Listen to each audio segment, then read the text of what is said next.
Committee of the Whole, meeting notice, Wednesday, November 15th, 2023 at 6 p.m. Mr. Clerk, please call the roll. Counselor Cariello. Counselor Collins. Present. Counselor Knight. Counselor Scarpelli. Counselor Sang. President Morrell. Present. Vice President Bears. Present. 4 present, 3 absent. The meeting is called to order. There will be a meeting of the Medford City Council Committee of the Whole on Wednesday, November 15th, 2023 at 6 p.m. in the Medford City Council chamber on the second floor of Medford City Hall and via Zoom. The purpose of this meeting is to discuss paper 21-057 to review draft language for proposed ordinance regarding leaf blower use. The City Council has invited Interim Building Commissioner William Forty, a representative from the Medford Chamber of Commerce, and representatives from local landscaping companies to attend this meeting. For further information, aids, and accommodations, contact the City Clerk at 781-393-2425. Sincerely yours, Nicole Morrell, Council President. I will be presiding today over this Committee of the Whole regarding leaf blower use ordinance. We have had several meetings on this so far, and a draft ordinance as well, which we will be reviewing, taking a look at. We have several comments back from, I believe, from legal counsel, from our building commissioner, from the Chamber of Commerce. We've also received, I don't know if all counselors have received, but I've received many emails in support of the ordinance, emails not in support of the ordinance. I think the most important thing to say is that the ordinance is not done. It is being drafted. It is not final right now. We are at a stage where we will be taking input from all of the folks who are interested in this and trying to craft a policy that addresses the issues that we are working to address. I also want to note Counselor Cariello will be joining us later. He had another obligation at this time.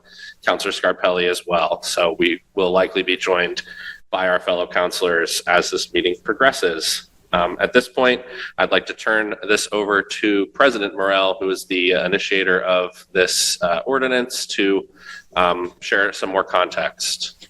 Thank you, Vice President Bears. And I had asked Vice President Bears to chair this meeting, as the chair is supposed to be as, understanding they are a voting member, but the chair is supposed to be as neutral as possible. And since this was my paper that I introduced, I think it's a better representation if I speak from the floor rather than the chair. I just wanted to give a little background of kind of how we got here today. I know there's been a lot of interest on social media, through emails, responding to the meeting notice, and we've actually had a few meetings on this topic. So I just want to share background for folks who might just have been brought in, just learning about this. So I have actually received, as a counselor, I know some of my other counselors have as well. I may have been, some of them are from my neighbors, so I may have been specifically targeted, but I've had a number of emails over the years asking what can we do about leaf blowers with regards to either noise or the pollution component of it. And those of them who are here tonight will tell you that I pushed them off for as long as I could. I said, I don't know if we can do anything. I don't know if we can do anything.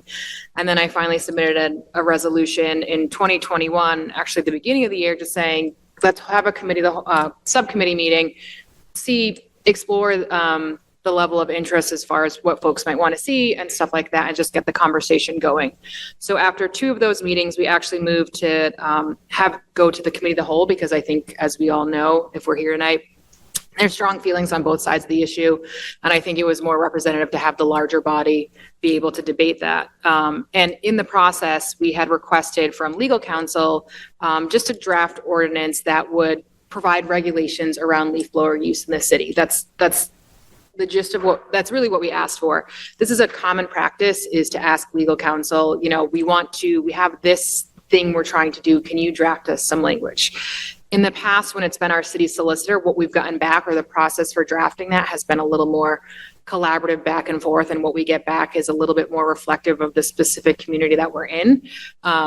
Working with KP Law, what we got back looked strikingly similar to what they have in Somerville. And essentially, the reason we ask for a draft is it's something to work off of. It's easier to have something to respond to. I think they kind of gave us pretty much everything that you could consider, or folks are considering, with regards to these regulations, so that, through conversations with community members, with landscapers, we could pick and choose what works for Medford, what doesn't, what we want to, see where we want to go with this. So I just want to kind of provide that background, because I know, understandably so, a lot of people are reacting to that draft as if it's something that we're looking to pass in its entirety.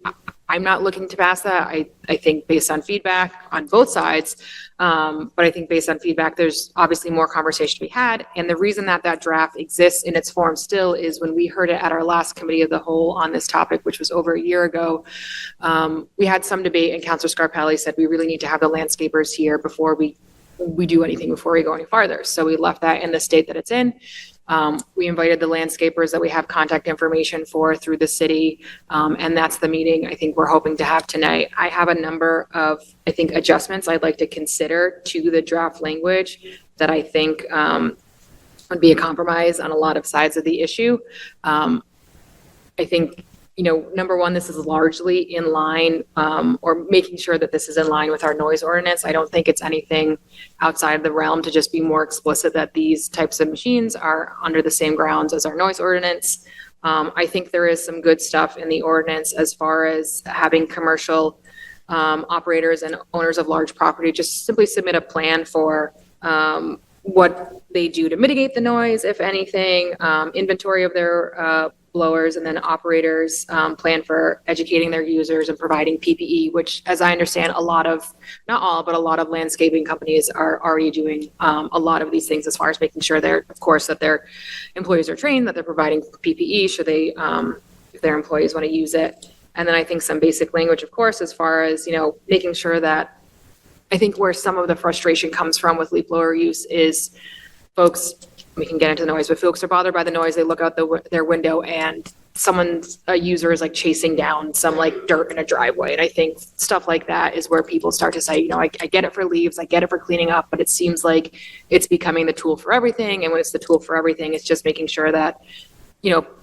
users aren't blowing stuff into the street. They're not blowing leaves and everything else into the street and things like that, which I think, again, is pretty much common sense. And then we do have the language as far as, limiting the number of leaf blowers per lot, 10,000 square feet or less. I think that is completely reasonable, especially considering our lot sizes in Medford. So that's just where I'm at right now. Again, the first intention of this meeting was to hear from the landscapers, just in general, if they have specific things, obviously, about this draft that they want to flag and have that conversation. But I'm happy to yield the floor to my fellow counselors, and then we'll go to our invited guests as well. If anyone else has, also stop me from I feel like I'm going to keep trying to run the meeting, so please. No, it's great. Please stop me. I'll go to Councilor Collins next. Thank you, Councilor Bears. Thank you, President Morrell, for kind of setting the table for us tonight. I know I'm sure for many residents, for myself, I was thinking back, wow, when was our last committee of the whole on this paper? So it's validating to hear the reminder that it was indeed over a year ago. And I think we all appreciate the refresher and kind of reorientation for what the goals of this meeting are, to hear from residents again, to hear from landscapers specifically. I appreciate Councilor Scarpelli for making sure that we did that before we took this draft any further. I know, having reacquainted myself with the draft that KP Law came back with, I also have some kind of general goals and suggestions for how we can take this forward, how we can more tailor this to target the most consequential uses, to make it more fair, to make it aligned with other rules in our city.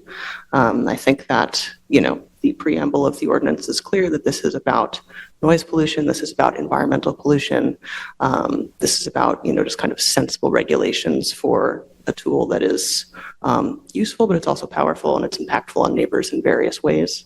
So I think that there's some work to be done on the ordinance to make sure that it gets at the heart of the issue, the most consequential effects of the leaf blowers and not the more peripheral ones, to make it fair to all users. Having said that, I'm sure that we'll get to the weeds a little bit later. I'd be happy to hear from some of the assembled, hear from other fellow councilors before we start to get into the weeds and make motions. Thank you. Councilor Singh. Thank you, Councilor Bears, and thank you, President Morrell, for introducing this ordinance and walking us through the history of the ordinance and our goals with regards to it. I'm largely echoing Councillor Collins' sentiment by bringing us back to the original purpose, intended goal of this ordinance in the preamble, particularly to address noise and air pollution, as so many residents have reached out to us about. And we know we've received a lot of messages on both sides. I'm sure all of us have. But I think Councillor Morell's reminder that this is still very much a draft that is in motion, that we're soliciting feedback on. I think I should hope that should give people pause and hope on this issue.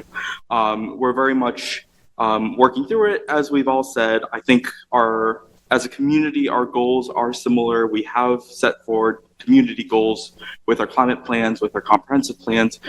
This is one of our ways to reach those more long-term goals. I'm very grateful to the Chamber of Commerce and for other residents for giving us feedback on it and giving us actionable recommendations that we can talk through, which I'm sure we'll talk through tonight. So with that, I'll hand it back to you, President Bears. And I'm excited to hear from the residents and experts. Great, thank you. I think just really quickly, I can go through the as drafted ordinance, and then we can talk about how we might want to change it. I'll try to be as brief as I possibly can. Yeah, and if I could, I do think it would be helpful Sure. before we get into the suggested changes to hear from the landscapers and folks that want to talk, because I think that can also just, inform that. But Okay, we want to hear from folks now. if you want, well, I think it's helpful to read through, but I said, I just want to make sure, read through, hear from folks, and then we could go through maybe suggested changes, just so Sure. what we're hearing can be represented in those changes. Yeah, absolutely. Give me one moment. The building commissioner has just joined us.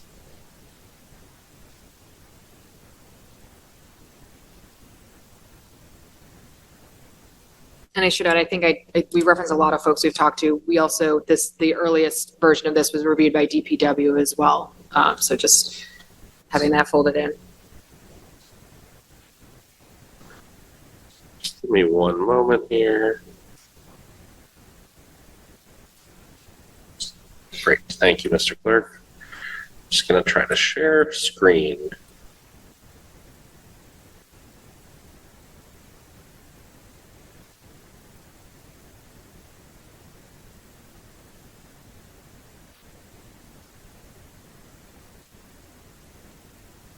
So just to quickly go through this, the current draft, which as President Morell noted, is essentially a form seemingly taken from another community, and we want to tailor that to our community's needs and capacity. We start with an intent statement, reducing noise emissions and particulate matter from the use of leaf blowers, and reducing the use of gas and oil-based fuels, and reducing carbon emissions are the intent. There's a set of definitions. And then there's a section B, limitations on use. And this goes through a series of time limits. So this draft would limit to certain months of the year. And also this section does exempt the city. It also exempts stuff such as the emergency operations, cleaning up from special events, storms, hurricanes, etc. The subsection 2 would prohibit use on Sundays and legal holidays, except and then essentially allow use between 9 a.m. and 5 p.m. On Mondays through Saturdays, as well as limiting to 1 continuous hour per day for any particular property, and require compliance with the noise ordinance. The third section refers to commercial leaf blower operators and owners of large property, and would require that commercial operations and large owners register with the city and submit an operations plan for their use of leaf blowers. Subsection 4 says that you can't use a leaf blower to blow debris and a variety of other items onto other people's property or into the street.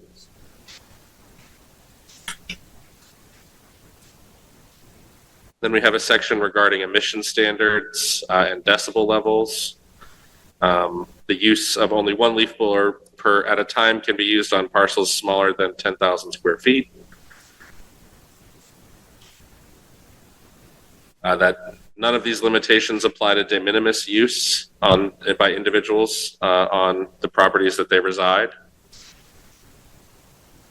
There's a phase out of gas-powered leaf blowers, starting with commercial landscapers in March 2025, residents in March 2026.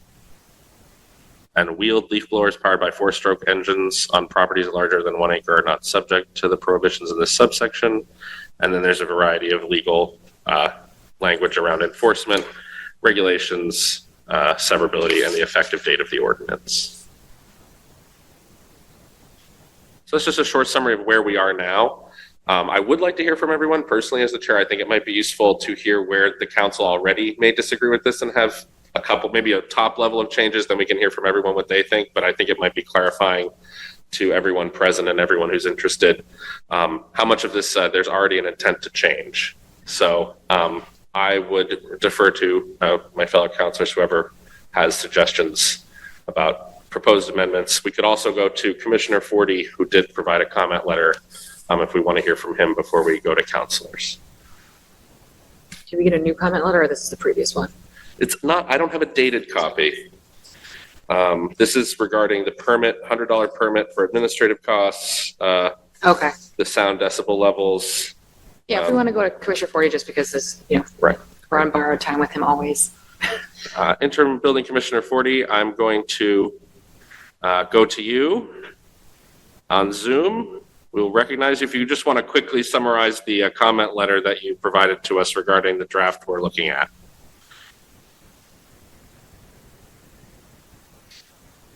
Actually, Counselor, thank you. I was just trying to search for that letter. I know that I did it about 6 months ago, and if you'll just bear with me, maybe you could perhaps take comments from everybody else while I'm still looking for it. My apology for not being completely ready for this.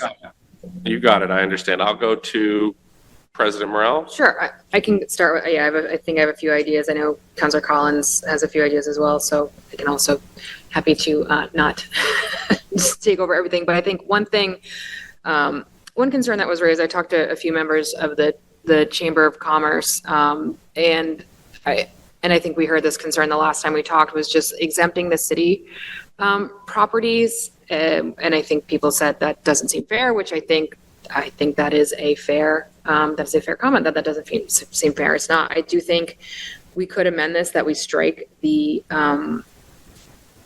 where we exempt the city properties, and the city properties get folded into that request with the commercial leaf blower operators, not the request, but the stipulation, with the commercial leaf blower operators in the OLP, that they submit a plan or have a plan on file as far as the 3 parameters that we have as far as address owner or operators' efforts to mitigate the impacts of noise and emissions on operators of the leaf blowers and occupants of nearby properties, inventory of equipment, and then the plan for educating users of its equipment on safety precautions for users, proper use, et cetera. So I think that would be something that brings the city under the same scope as like the other large properties that we're talking about. So I think that's something that speaks to the fairness, making sure this, what we're looking at is looking at properties of similar size in the same way, as opposed to saying this property is the same size as that property, but it's the city, so we're not going to ask them to do certain things. So that would be one motion I plan to make. I'm not exactly sure the way to do it. I'd be curious other councilors' thoughts, but I think right now, feedback I'm getting is de minimis use is perhaps a confusing term or it's Latin, it's a legalese term. So I think making explicit where it is not our intent to infringe on individuals on their property. And again, it's not our intent to infringe on anyone. It's our intent to set regulations that can meet the requests and needs of our community. But I think just understanding whether it's changing the first B on limitations of use, just making sure that includes just the use of leaf blowers in general. And that's actually, no, it's 2. I think we take 2 and we align it more with our noise ordinance, which is what dictates this stuff anyways. And then that way, everyone would be under the same kind of noise ordinance stipulations and regulations, rather than having two separate buckets for commercial and individual. So I think I'd be curious, counselors, or just thoughts in general, just how to make that more clear. But again, I think we always wanted to have that part of this, you know, that you going out to your lawn and blowing your leaves, doing whatever for probably the amount of time it takes to do a standard size yard in Medford. It was never our intent to say, hey, you can't do that. So I think just figuring out what the language is to make these regulations reflect that. So that's all I have for right now. I see. I need to stop. Stop trying to call on people. Thank you. So that is all I have for right now. I defer to you. Thank you, Madam Mr. Beers. President. So just to summarize your comments, I captured three general proposals you intend to make, one being that the city municipal operators be treated the same way as commercial operators and the OLPs. Two, that we update and clarify subsection B7 to further explain the de minimis term and make that clearer. We need to figure out the specific language, but that's the general intent.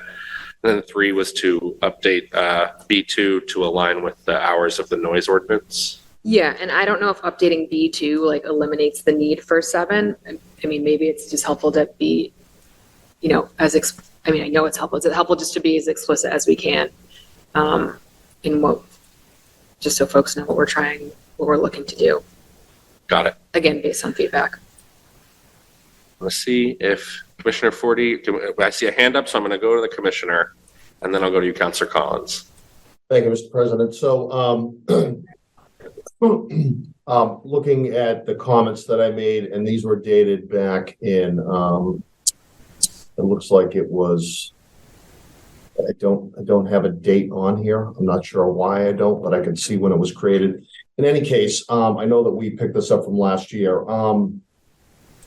So my comments basically are, restricted to three things, but I would like to add something in here as well.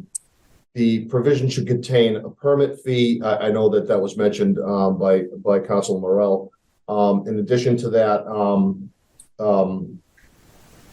if somebody is applying for a waiver from that, let's say it's a school or it's a church or something for whatever particular reasons, then they could and that I believe that should probably be left to the commissioner. That determination. That would be in consultation with the health department and any other department head that person feels necessary to reach out to. The sound decibel levels, the only way to really enforce something like this, and I do have experience in the city of Newton, a person has to be trained and certified by the EPA. There's a training course that is available, and I believe it's an 8-hour training course on noise meters, how to calibrate them, how to use them, what the proper ambient background noise is supposed to be, how to measure all those things. I didn't have that training, but any one of my staff who may be enforcing this, which I would say would be probably the code enforcement officers, Dennis and Mike Malerba, would have to get certified. So there's a cost associated with that. The meter I know is not cheap. That meter can run anywhere from $800 to $2,000 depending on the quality and the caliber of that type of meter, but I know that they're not cheap. And again, the training that goes with that. And then again, I just want to make the city and the city council aware that, there is a cost associated with enforcement of this. The fines that will be issued as a result of the enforcement would probably take care of some of the overtime. However, I think preceding any approval of this, there should be a line item budget where the fines actually go into an overtime fund. Not that the city wants to make a profit on this, because that's not the idea, but the idea is to obviously keep the peace and enjoyment of the neighborhood. But there is going to be, you can't really fine somebody for this act unless you catch them in the act. And having people that violate on a regular basis is probably going to happen on the weekend. Just my guess. So those are the recommendations that I made at the time. But the one other thing that I would like that I'm suggesting that the council add is that homeowners be exempt from this. And the only reason I say that is because I think that the purpose and the intent of this is to control commercial enterprises that otherwise come in and do this massive kind of cleanup. When you're near a leaf blower operation cleanup, it's conceivable that there's going to be a lot of noise. There's going to be exhaust fumes from these blowers, and for larger commercial operations, I think that this ordinance makes sense. I think that it's reasonable in its regulation, but I think for the average person that's a homeowner, whether they have an electric leaf blower or a gas-powered leaf blower, I don't see that this ordinance should apply to homeowners for the purposes of, again, live-in residents, people that reside at the property primarily and that they are the homeowners. I don't feel as though this should apply to the average homeowner. And I'm not sure, because I haven't looked at the language in a while, but I'm not sure if that's been addressed. But I just wanted to throw it out there because I think that this is going to create more problems than it solves if this homeowner exemption is not put in the ordinance somewhere. So those are the only comments that I have at this time. I'll be happy to answer any questions. Thank you, Mr. Commissioner. I'll go to President Morrell.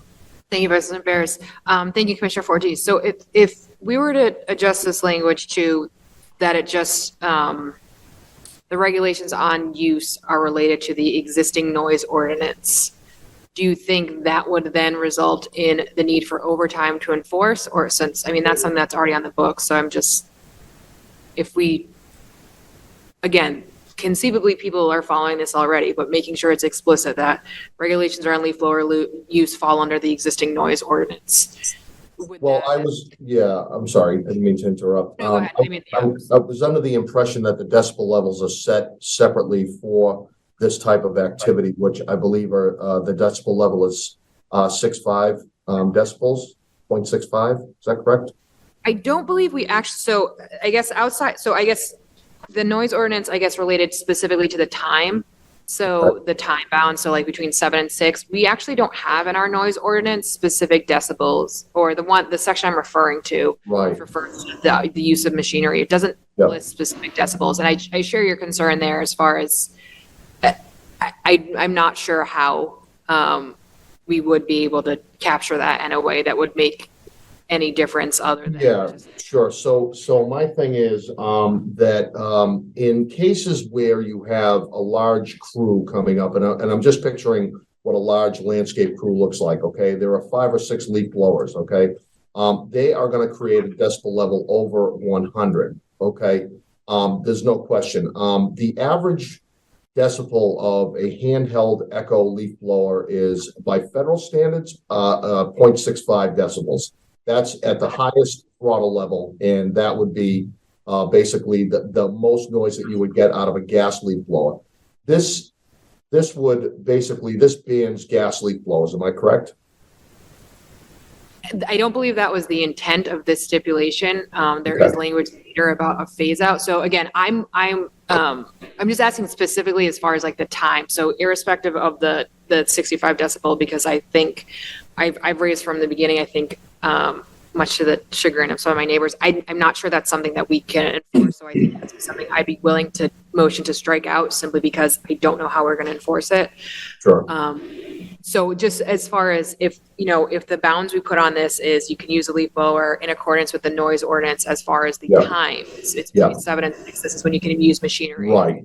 Would that require any additional enforcement, or is that already falling under the umbrella of? Well, the problem you have is that the noise ordinance is specific to construction noise, if I'm correct. I believe so. I believe it's restricted to construction noise. It says machinery, the language is like machinery that. Machinery, okay, yeah. Well, that would be, I guess that a gas-powered leaf blower and electric leaf blower would fall into that same category. I don't know that, I think it would be wise to, so that the ordinance is not ambiguous, to mirror those hours of operation in this ordinance, or refer them to the ordinance section in which you're referring to these hours of operation. So I think if it makes a sub-reference to the ordinance on machinery operation, then I think that would suffice, just so that it's not ambiguous. Yep. Yeah, as it reads, it's section 38-34. So it says Yeah. operation, plant or machinery, performance of certain work. No person shall perform work of a type that is excessively noisy and disturbing to the reasonable peace and quiet of the proximate neighborhood before hour 7 a.m. or after hour 6 p.m. on any day. And then it goes on. So it kind of, Yeah. it has relatively blanket language currently. Yeah, I would make a sub-reference to it in this ordinance, just to be sure. Okay, but I Yeah. guess, but back to, sorry, I'm not trying to belabor this, but do you think if, we reference the noise ordinance, if we update this ordinance, that it's, it makes reference to the noise ordinance and say the noise ordinance is what, affects the parameters of use of leaf blowers, do we think then we will need additional staffing to enforce that, since it's an existing ordinance that I would assume we're already enforcing or responding to calls about? Yeah, so what is supposed to happen is that actually falls on police. So any noise outside of regular business hours at the building department, the code enforcement officers really don't go out unless there is, some kind of building emergency. We don't get, at least as a practice, I don't want to pay overtime for anything that could be dealt with otherwise on a non-emergency basis. So the overtime is limited to emergency calls only by the fire department or police department in some cases, but for the most part, we try to limit any overtime. If this was a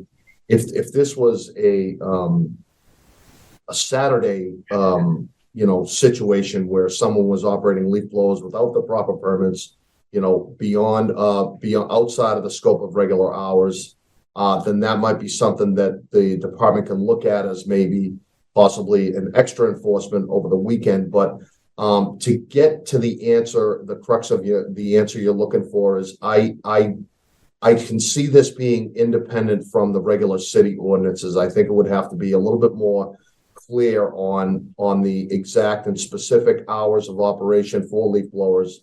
And I think that the enforcement also has to I think that the enforcement, if you're going to follow the noise ordinance, would fall under the police on weekends and nights. So that's kind of how I see it. So I wouldn't burden, I don't know that I would respond to an off hours call, for a leaf blower at 6:30 at night, where my staff has already gone home and the minimum for overtime is 4 hours. I think it would present a problem.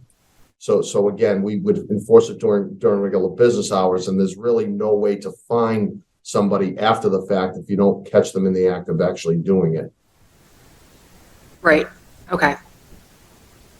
So it does kind of present problems on either side, but it all depends on how much traction you want this ordinance to have, and then how it would be funded.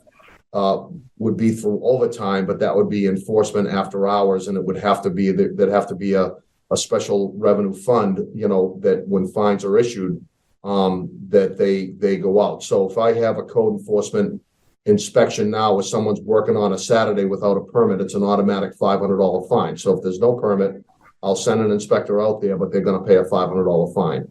And, they can appeal that fine, but until such time as they won't be issued a permit, or they can pay the fine and the permit will be issued. So, there's a mechanism in place if there's any kind of call on the weekend that I can, rectify, sending out an inspector on something that may not be otherwise an emergency.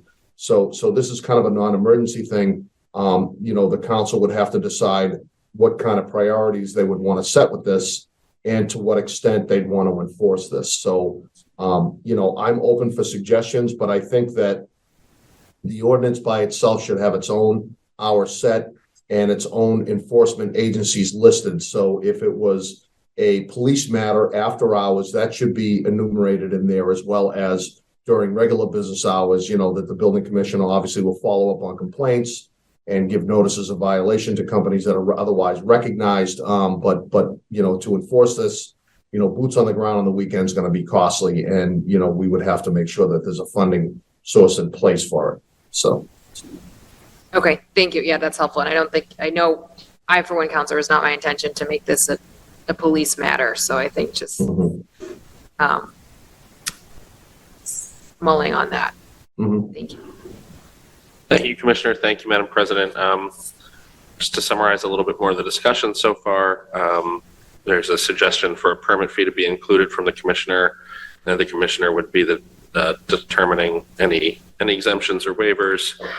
There's a discussion of costs associated with decibel level and the training necessary. And it sounded like, Madam President, you were amenable to not requiring us to go out and measure decibel levels. I think it's one of those, I think Commissioner Fortescue's point, number one, we don't have the trained staff or the device currently, but also if you send folks out and the people have already left, it's, what do you it's measure? kind of which. Got it. Suggestion that, ensuring that fines go into a special revenue fund to address any enforcement. And then there was also a suggestion around enforcement, specifying the building commissioner or designee. And it seems like there was not an intent to enumerate that this would be something that police would be doing after hours, or at least that was how you felt about it. Yeah, and we do have language in this saying the building, that the building department, Board of Health would be responsible for enforcement. But again, Commissioner Forty brings up a good point where if these complaints are coming in after hours and it's his statement that you can't enforce this unless you actually see someone in the act of violating it, then I think that leaves us at odds at the moment. Got it. So just wanted to summarize that. I'll go back over this after we've heard from counselors and before we hear from everyone else. Counselor Collins Counselor Collins? Thank you, and thank you, Commissioner Forty, for being here. We appreciate your feedback on this. Before sort of moving on to the next bucket around this, I just wanted to note, I think that this conversation is helpful. I'd certainly agree with you, Councilor Morell. I think that this is not the intent here to turn enforcement around leaf blowers into an MPD issue. This strikes me as really normative to how the city currently enforces other non-emergencies in our code. It makes me think of some of the recent committees of the whole that we had around the updates to the solid waste ordinance, when some of our representatives from the code enforcement team, it probably was Commissioner Forty again, saying, dumping got brought up and making reference to, you can't find somebody for illegal dumping unless you catch them in the act. So this seems consistent with that other type of, quote unquote offense.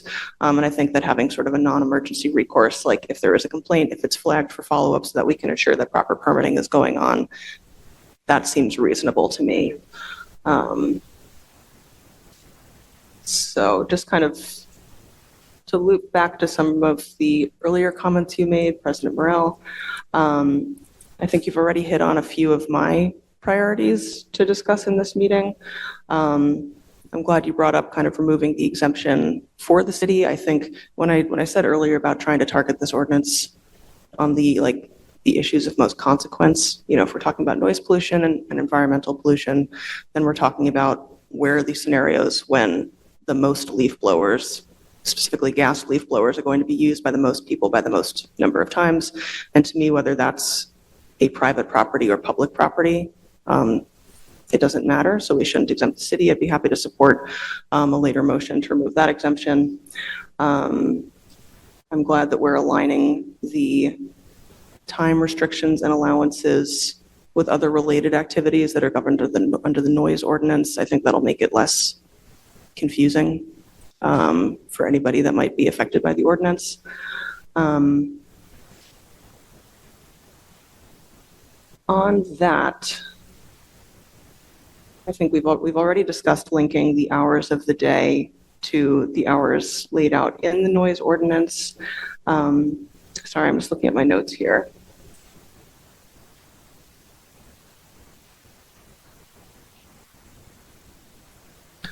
Looking at my notes and trying to find the train of thought that was left behind. But I think that this also gets at kind of the another issue of like trying to prioritize this on the area of most consequence is talking about people using leaf blowers on large properties, commercial properties, public properties versus, just a normal resident using a leaf blower on their individual property. I might have been one of the people that said that the term de minimis was confusing to me, and I think that we have earlier in the ordinance, we have some subsections that I think do make it clear what rules apply to owners of large properties, and then we have some caveats for how they apply differently to just people using leaf blowers on their own properties. I feel like there's a way that we can simplify this, that we actually don't need the section on de minimis use at all. My understanding from my recent reread of the ordinance is that we have these restrictions around what types of leaf blowers can be used and when they'll be phased out. And we have restrictions on time of day. And currently we have restrictions on the season they can be used in, though I think we should discuss that as well. And then it seems like there's an additional standard for owners of large property. They have to go through a permitting process and submit a mitigation plan for noise and environmental impact just for owners of large properties. And I think it's already clear in the language of the ordinance that individual owner occupants, residents are exempt from that.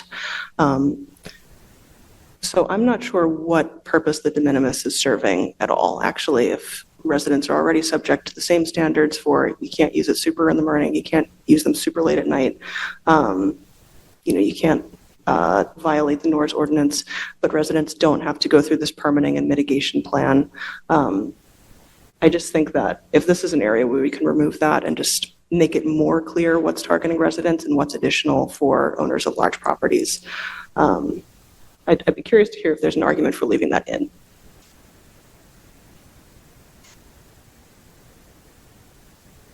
President Morrell. Thank you, Mr. Bears.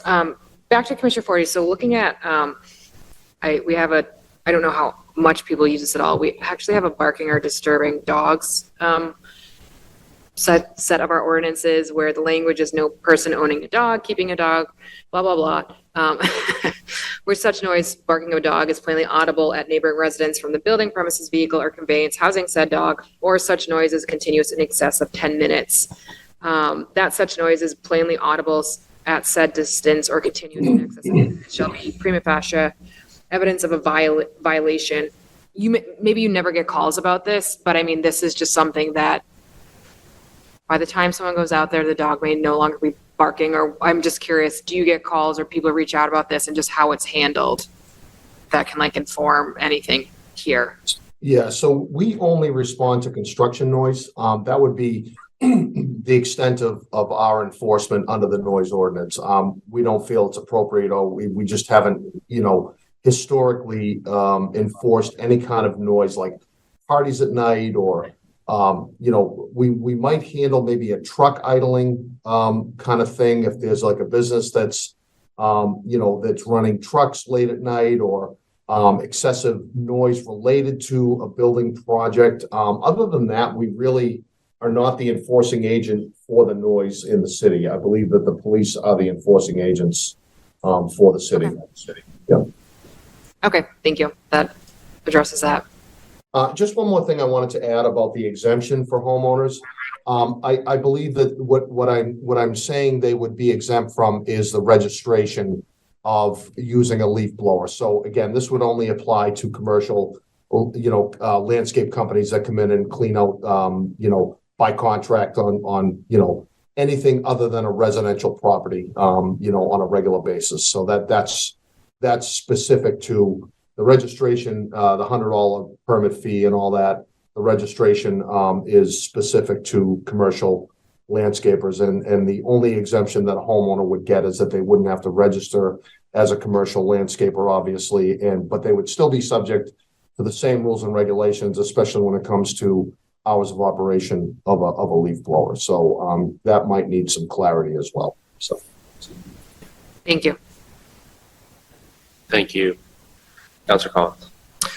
Thank you. And just I appreciate that, Commissioner Forty. And I think just kind of as much check my interpretation here, because based on my read of this ordinance, I think that's where we're at in this current draft, is that all users cannot violate the NORS ordinance. All users have to use a safe leaf blower adhering to certain EPA standards, but only operators operating on large properties have to go through the permitting and the mitigation planning aspects. I think that's how the ordinance is currently written. I think if that needs to be clarified, then it should be, because I think that's, one of the priorities for me in this meeting is delineating, how is this different for individual residents versus for contractors or municipal employees? And I think that's kind of the crux of it. Thank you. Thank you, Councilor Collins. Councilor Singh. Thank you. I just wanted to chime in at this point with some points that there's more that I think we can work on. But in general, I appreciate the discussion that we've been having so far. I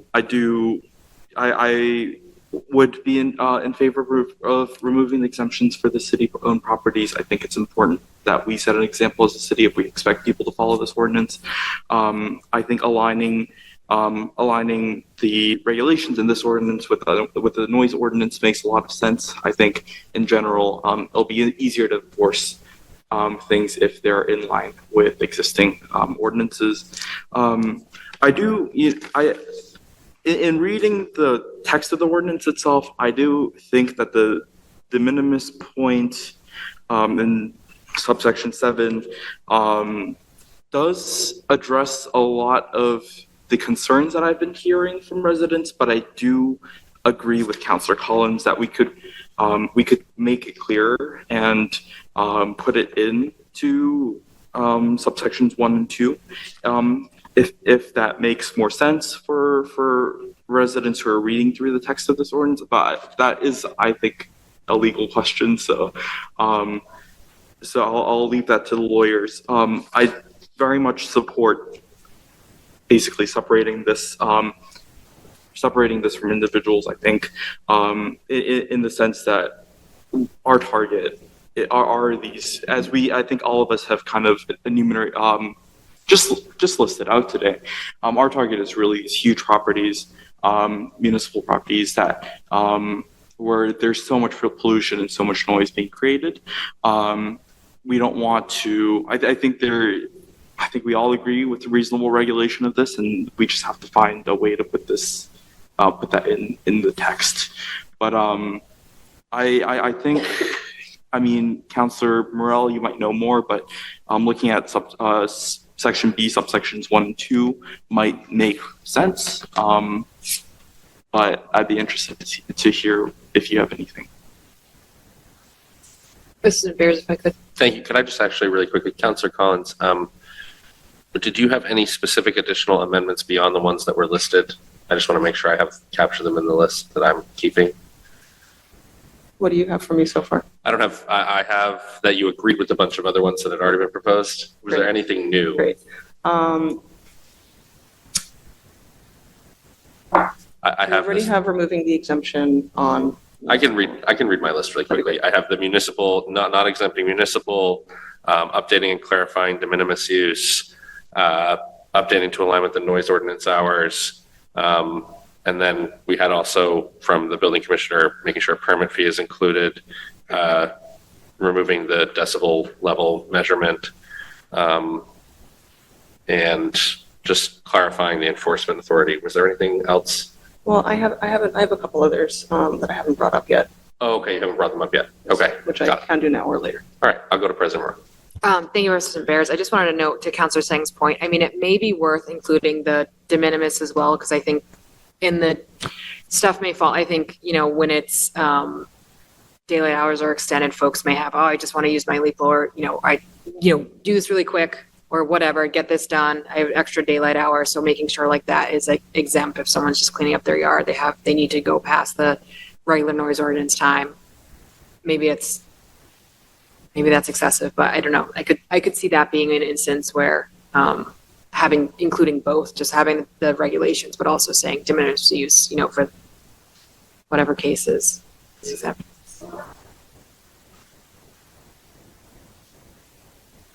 Sure. We'll just be a couple more minutes. Thank you. Yeah, I'm happy to. Yeah. Anyone else? Counselor Singh, go ahead. Just really quick about that point. I think that there might be use keeping it in there. It'd be a great question for the lawyers. If anything, I think increasing the aggregate number of minutes might make a bit sense. This seems a little low in my opinion, but just wanted to put that out there. I know we have a couple more from Counselor Collins. I just want to throw out that I think structurally this ordinance is flawed from the get-go, the draft that we received. I just think there's a lot of counterfactuals that make it hard to understand what each section is trying to say. I think it may be better structured instead of just having limitations on use as a general section with 7 subsections, to maybe break that up into potentially a owner occupied or a residential section, and then a commercial, municipal, and OLP section, and then it would be very clear what's applying to which group. Yeah, I will say cities that I've looked at that do have things like this, they have their ordinance that's, within their code of ordinances, and then they have like a one-pager that kind of summarizes in not legalese what is included. So, but I think to your point, that and like plus and. Yeah, I think a structural change would just benefit readability. I'll go back to Counselor Singh and then I'll open it up to the public. Really quickly to your point, I think I understand what Section B is saying with points 1 and 2 about excluding municipal and OLP, and then in point 3 bringing them back in. I think I understand it, but it is one of those things where structurally just doesn't seem helpful for all this to be lumped in together, and it's not particularly clear even to us, and we're used to looking at these ordinances. Right. All right. At this point, I will open up to members of the public. We have Tom Lincoln on Zoom, and then if there's anyone in the chamber who'd like to speak, you can line up. I think we also want to make sure we hear from the landscapers too, but I know people have time commitments, but just from. Whoever is not a counselor, but if anyone would like to speak, any members of the public in the room, landscapers, etc. I also have a hand up on Zoom, so I'll go to Tom Lincoln first, and then folks can line up behind the podium. Tom, name and address for the record, please. Tom Lincoln, 27 Gleason Street, Medford. I'm a little confused about the large parcel business, and I think the danger here is that by emphasizing that, you're actually ignoring the really heart of the matter here. If you took all the hours of leaf blower usage in a given year in Medford, I can about guarantee that a huge percentage of it is on small, relatively small residential plots. Yeah, on my small street on Gleason Street, there are often 2 or 3 people working at the same time with several leaf blowers a piece. They're here not very long sometimes, but sometimes quite long. And I think that I think you're confusing the residential use versus commercial use. A commercial landscaper working in a residential area has just as much effect, maybe more, frankly, because of proximity to quality of life and pollution and noise. So that's something that I think you need to be careful about, in my opinion. Secondly, I can see that enforcement is very difficult on this, and I think that tells me, and I think probably some other people, that what you really want to do here is incentivize the use of quieter leaf blowers, which are the electric ones, quieter and cleaner.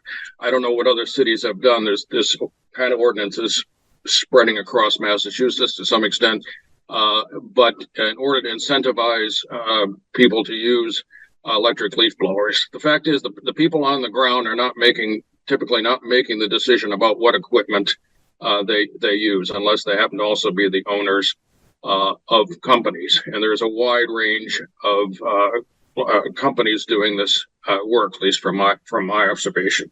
So I think that some kind of incentive program, carrot, if you wish, lots of sticks here, but some carrots I think would be a good idea. I think the decibel, I'm going back to this, I'm sorry. I think the decibel meter business is sort of a non-starter, to make a bad pun here, because I think, I don't see decibel enforcement going on in Medford on anything else. So I can't imagine that this would be something that would be a high priority. I may be wrong, that sort of thing.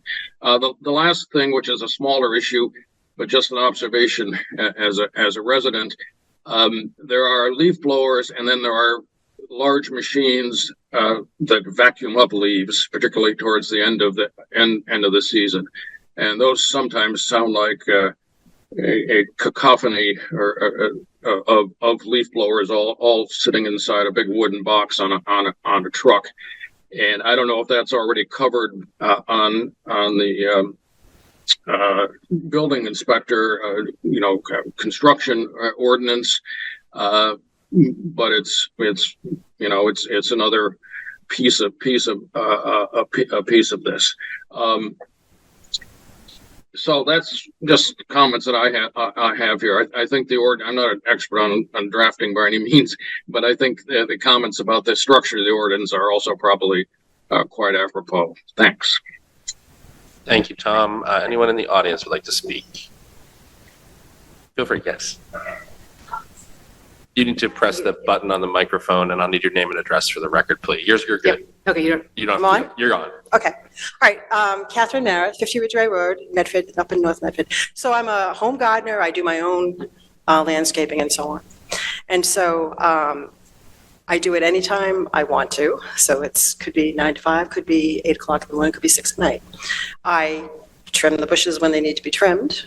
I vacuum them up. I blow the stuff around to my property and, break it and all that kind of stuff. I'm an older woman, so it takes me a long time. Sometimes I'll cut all the bushes and do one side, and then I'll go in the house and have a drink, and then I come back out. I'm not doing it in 5 minutes. I'm not doing it in 15 minutes. I might be doing it between June 1st and September 30th. I want to do it then. This says that I can't. Is that correct? Well, this draft has language, but it's not final. Okay, so I object to people telling me that I can't do my gardening and yard work during the summertime when you do it, So at first I was happy when you said about the de minimis, and it didn't.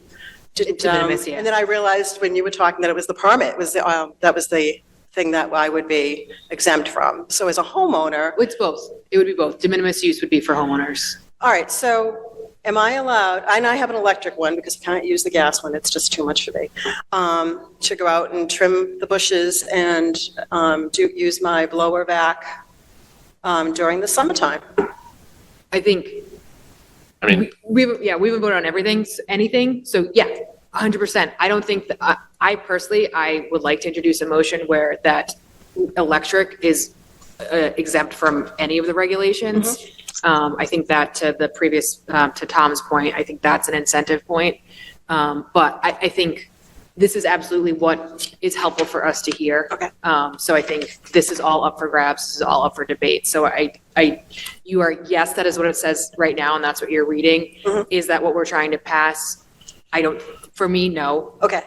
But I think there's a whole bunch of people that are just like me that do the same, thing. absolutely, yeah. And I think that's part of it, is the way this is written now, written by lawyers, is confusing.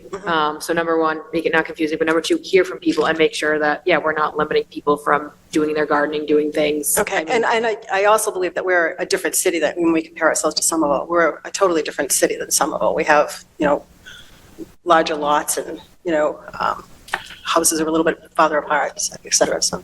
some of this is similar. Arlington, Belmont also pass similar ordinances, similar to structures these, which are, I like to say Medford's a little bit of Somerville, a little bit of Malden, a little bit of Melrose, a little bit of Winchester, a little bit of Arlington.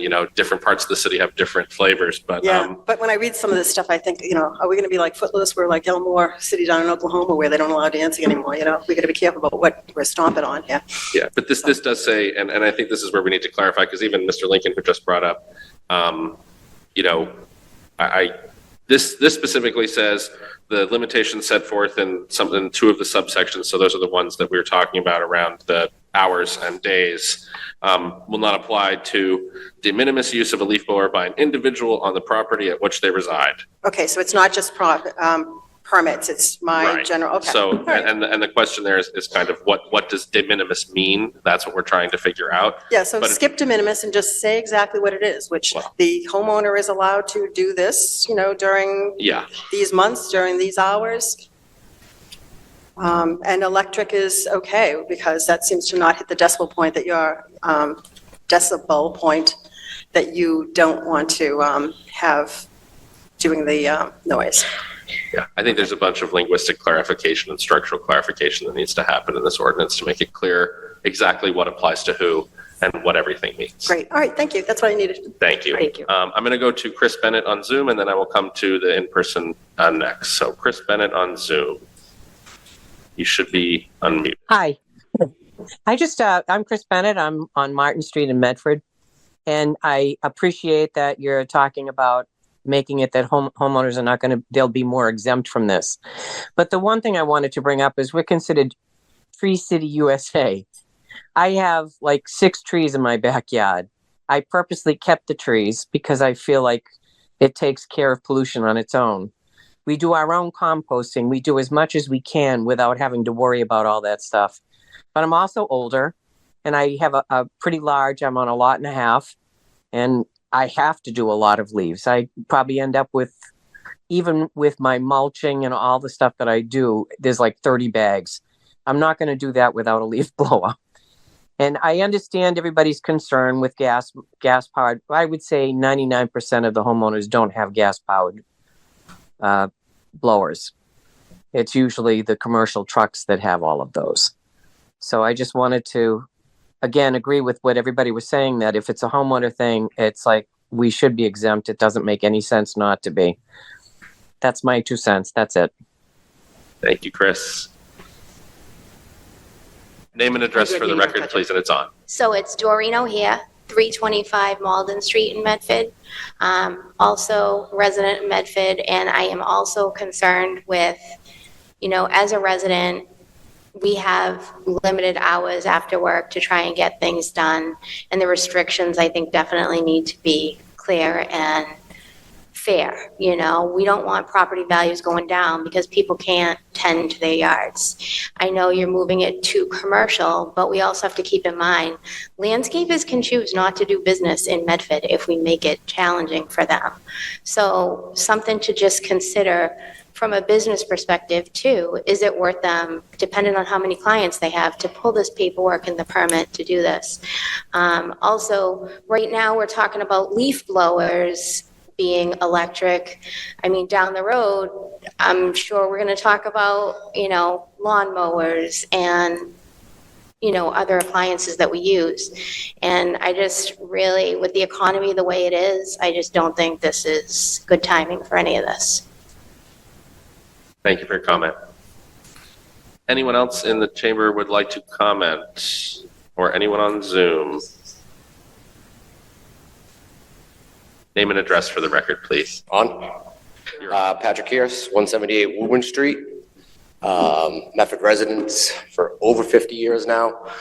I've been landscaping in Medford since I was 12 years old. I'm just going to run through a couple of things. Do you have what it's going to be for the cost of permits? I think it was thrown out $100. It's a recommendation of $100. So if I'm a landscaper, you pretty much know I have a leaf blower. What's the purpose of me now having to cash out more money for my business to get a permit to use leaf blowers? Then am I going to have a permit to use my lawnmower? About my truck? Well, that's where what does we're that go? I'm just wondering where it's going to go after It's that. slippery slope, and no one's proposing it. Okay, but well, you're proposing $100, and that'll be for leaf blowers, and then the gentleman on Gleason Street who is complaining probably about me. I've talked to him.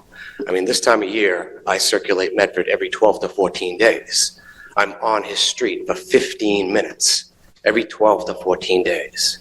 I have 14 employees. We support many families. So I think the restrictions that you have for homeowners, that should be gone, because that's crazy. The hours, like the last lady just said, people are working late, they come home. What are they going to do, spend Sunday 5 hours cleaning their yard when they could be with their family? Everybody works 2 jobs, husbands, wives, everybody. So I think they should be exempt from all of that.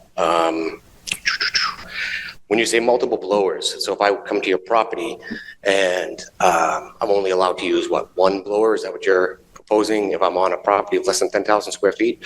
So I have one blower on your property for an hour, when if I have 3, I'm there for 15 minutes. So my crew comes in, I have a crew of 14, so if I come to your house, I have at least 6 or 8 guys raking up leaves. Then I have guys coming in behind them with blowers to try to clean everything up afterwards. So we do a ton of raking.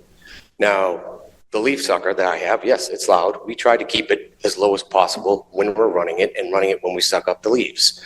I don't want my guys climbing up 10, 14 feet on a ladder with big tops of leaves and possibly dangerous. So that's why we use the leaf suckers. It also makes us more efficient and we're out of there a lot quicker. The timing that you guys have on this, I mean, just as a landscaper, if it's March 1st and the weather's good, we're out. I totally agree. We want to go summertime after Memorial Day. September 15th is a much better day than October 1st. Leaves are flying around here easily after the 15th. December 15th is a close date. I have no problem with that.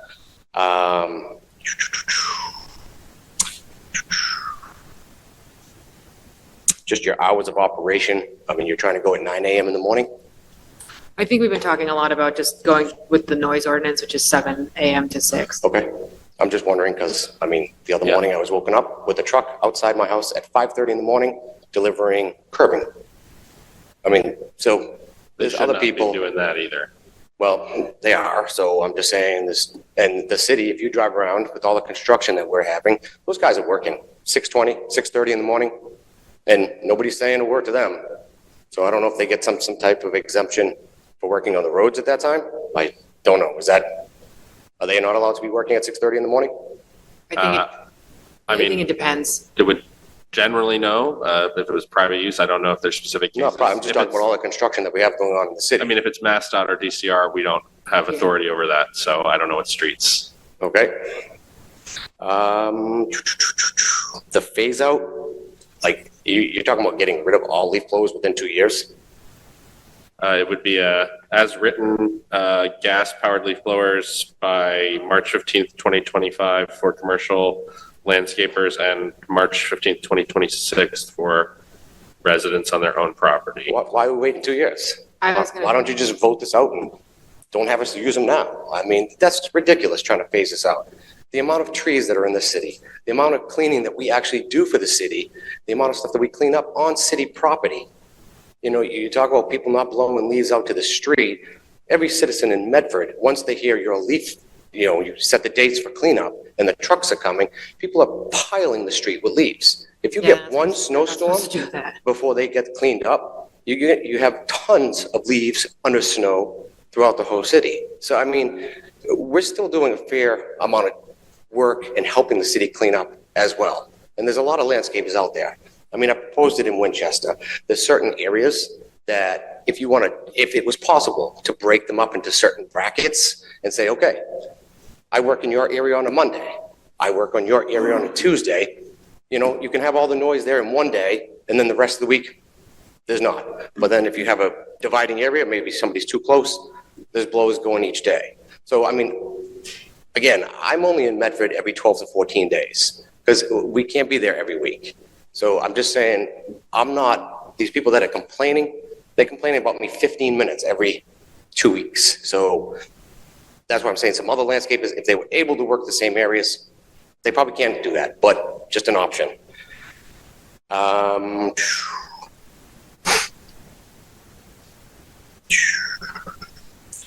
We've already talked about this in other cities. For us to set up a trailer that's all electric, and you talk about electric blowers being much better, they are not. The amount of coal, the amount of natural gas that it takes to make these batteries, it would cost me one trailer alone, $75,000 to get a trailer equipped to run electric blowers for the day that we're using them. I mean, you want to put that cost on? I have 2 cutting crews. So that's $150,000 I have to invest into batteries, which you think are better. No, I mean, there's many stories of these lithium batteries just going on fire now. So that's a point that, you know, maybe that's what you want to phase out too. I don't know who you expect to rake all these leaves in Medford without blowers. That's a little ridiculous.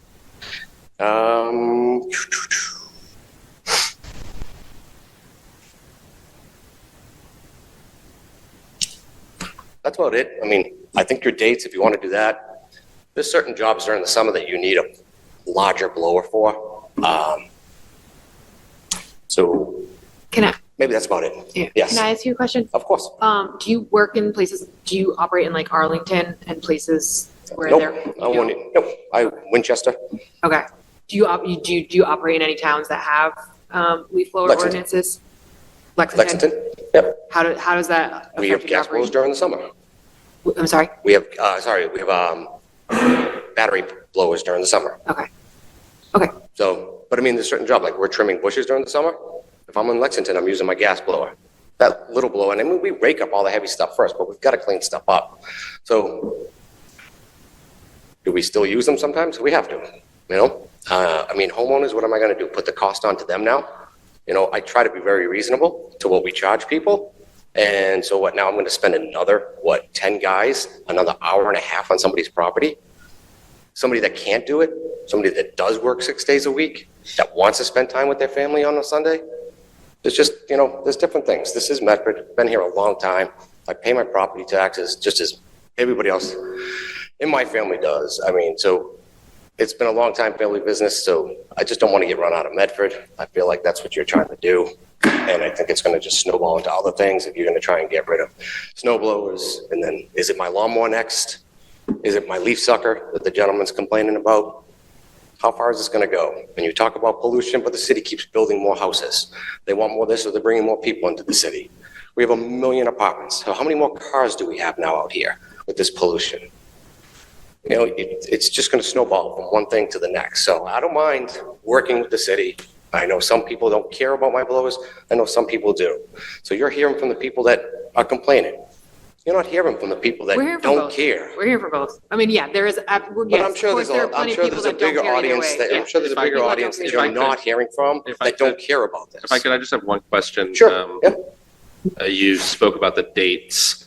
You seem pretty certain that the March 15th date, before March 15th and after December 15th, you didn't have any issues with that. It was the, Like I said, March 1st, if the weather's good, I mean, we could still have snow. We have snow in April sometimes, and that shuts us down for a week. right. You know, but if I'm out March 1st, yeah, Memorial Day, I totally get that. People want to have quieter summer. So again, we're already using the battery pack blowers during the summer. Okay. And then we're using them into towns that don't even have the ordinance as well. Just trying to work with people. And then I think the September 15th to the December 15th, I mean, that's generally when we're out working. The 7 to 5, all my guys go home at 5:30. They all have families. I don't want them working past that. And you get to this time of year, it's dark at 5 o'clock. I'm not going to be working out there. So if you stop me off at 9 o'clock, now I can only work from 9 to 5 when I really can't get to 5. You know, we have a limited 10 months to get all of our work done. And if you're going to limit something that I've been doing passionately for 32 years of my life, it's just, I don't mind talking about it. I'm happy to come up with solutions, but phasing them out, I don't see that ever happening in Medford unless you want to get everybody with rakes on one day to go clean up everything. The phase out was for gas only. So It's still gas. But have you used a battery pack blower? we have an electric blower, yeah. You haven't, I mean, do you go to the houses that I go that have, like that lady said, that's on Martin Street, where she has 5 trees? Have you seen the topography in Medford since 1950 to now? We have a lot of trees. We have a lot of trees. Yeah. You know, I could jump into other things too. I mean, you guys have a tree company that comes into Medford and they pop trees throughout the city. I don't see one dig safe marked. These people pop up on curbs, break concrete and drop trees into the ground. I'd love to know what we're paying for them because they're crappy trees. Some of them are half dead, but you guys are paying for it and you're planting it. So there's other things about the city, you know, that needs to be checked in on as well about that. So I don't know, that's my piece. Thank you for your comments. I appreciate it. Thanks. Anyone else in the chamber would like to comment?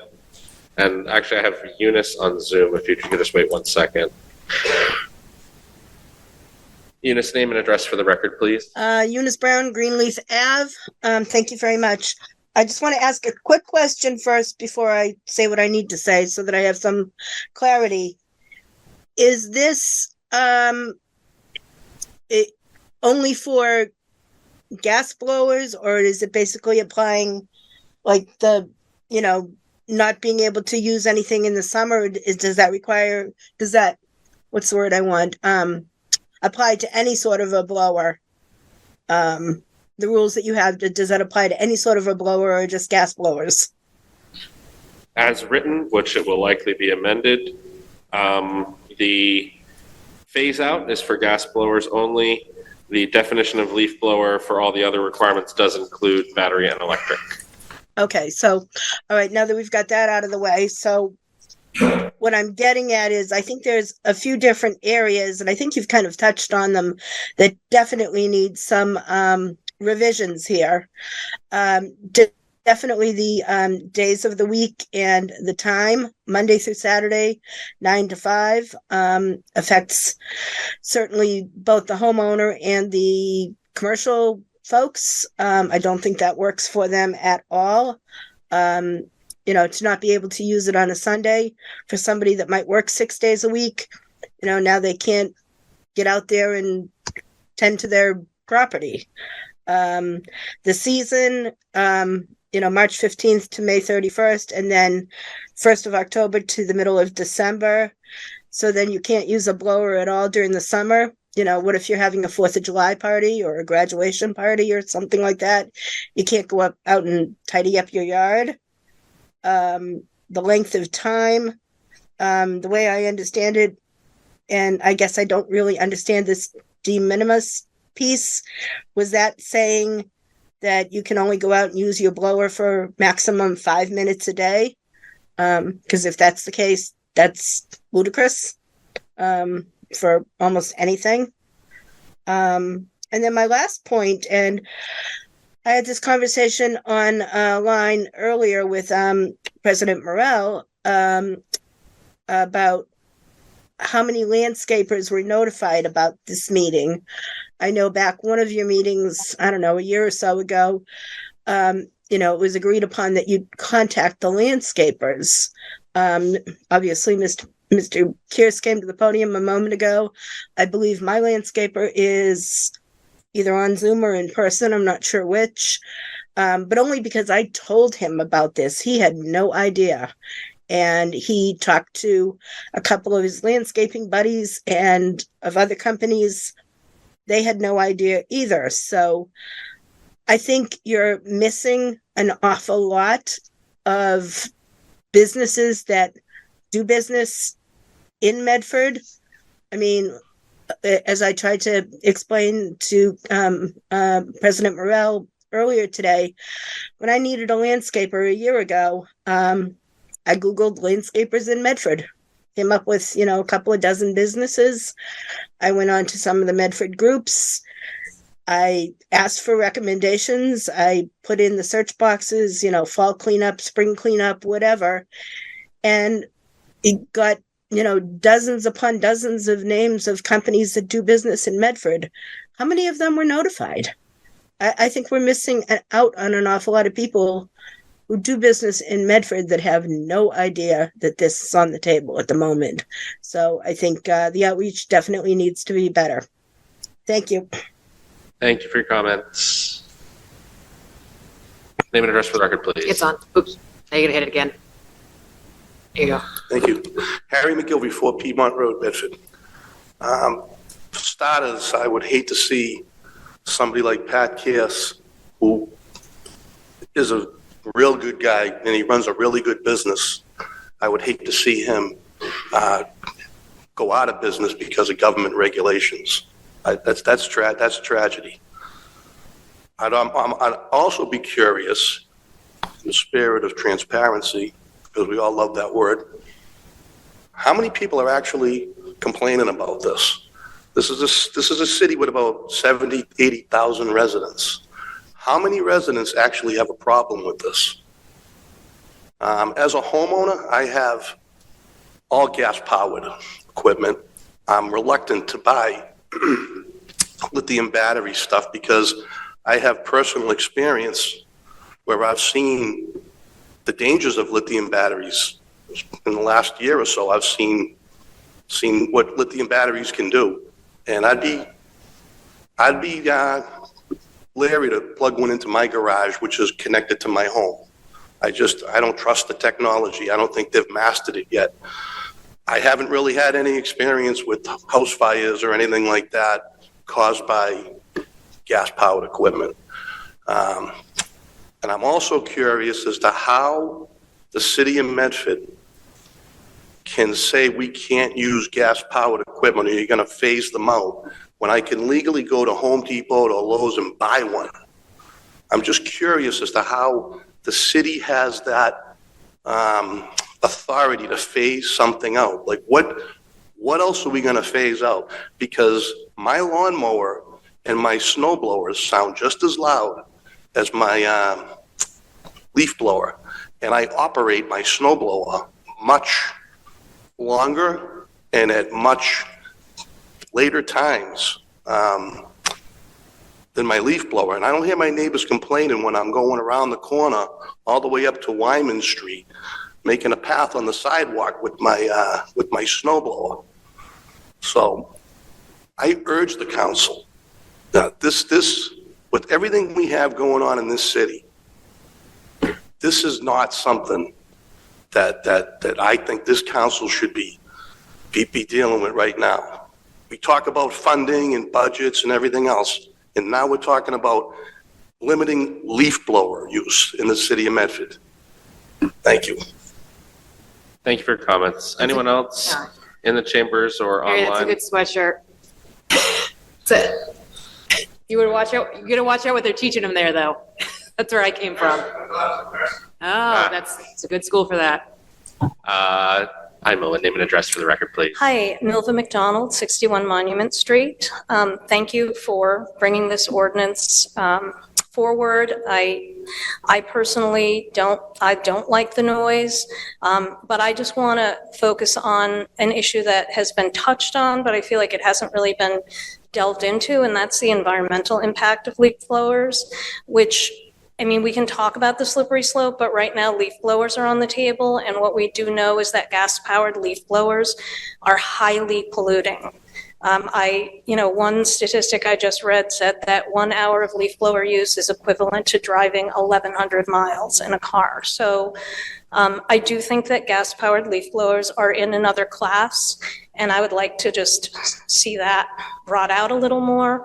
And I understand the difficulties of the enforcement, the noise issues. Even though I am concerned about them, I work at home and I do find it difficult. That said, the most important aspect to me of this ordinance is the phase out. And many of you ran on a commitment to addressing climate change and environmental issues.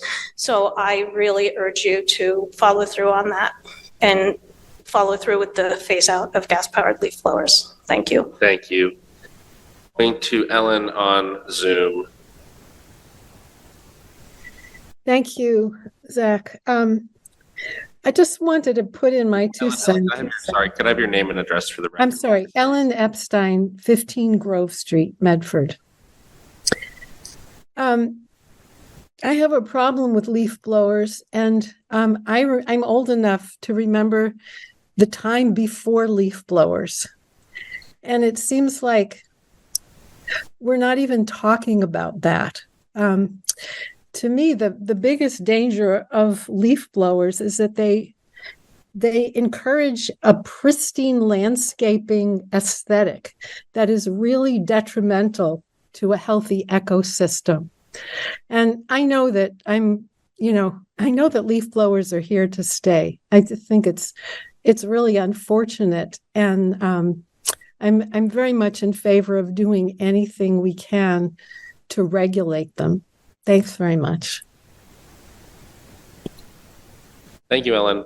Anyone else? Just Mr. McGilvery, if there's anyone else who hasn't gone first, I want to let them go before you go second time. Thank you. Name and address for the record, please. Norman Kaplan, Headland Way.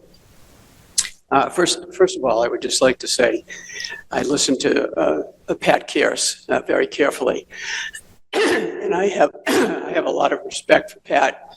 One thing he did not mention is that he volunteers to coach girls basketball, and he's doing a fantastic job. And I also have respect for his industry, the landscaping industry. There's a lot of landscapers out on in my neighborhood every week, and I see how hard they're working. I am sorry that it has come to this, that we need to talk about an ordinance to rein in, regulate, if not outright ban the gas leaf blowers. It is too bad that this could not have been done on the basis of just common sense, and that is homeowners could see this problem, they could hear the noise, they could read about the polluting effects, the health hazards, and talk to their landscapers and say, look, we just can't have this. There was a time before leaf blowers, there was a landscaping industry. We got the leaves taken care of. We got the grass clippings under control. If it's going to cost a little more, if you're going to have to add in a couple of workers, you're going to have to combine electric with raking and brooms. All right, it's worth it. We are actually living under a tyranny of the minority. I would say, rough estimate, maybe 15% of the households in Medford are actually employing landscapers, and landscapers are using probably 95% of the, if not more, of the gas leaf blowers. We don't see too many homeowners with gas tanks strapped to their back, and certainly no women. They're too smart for that.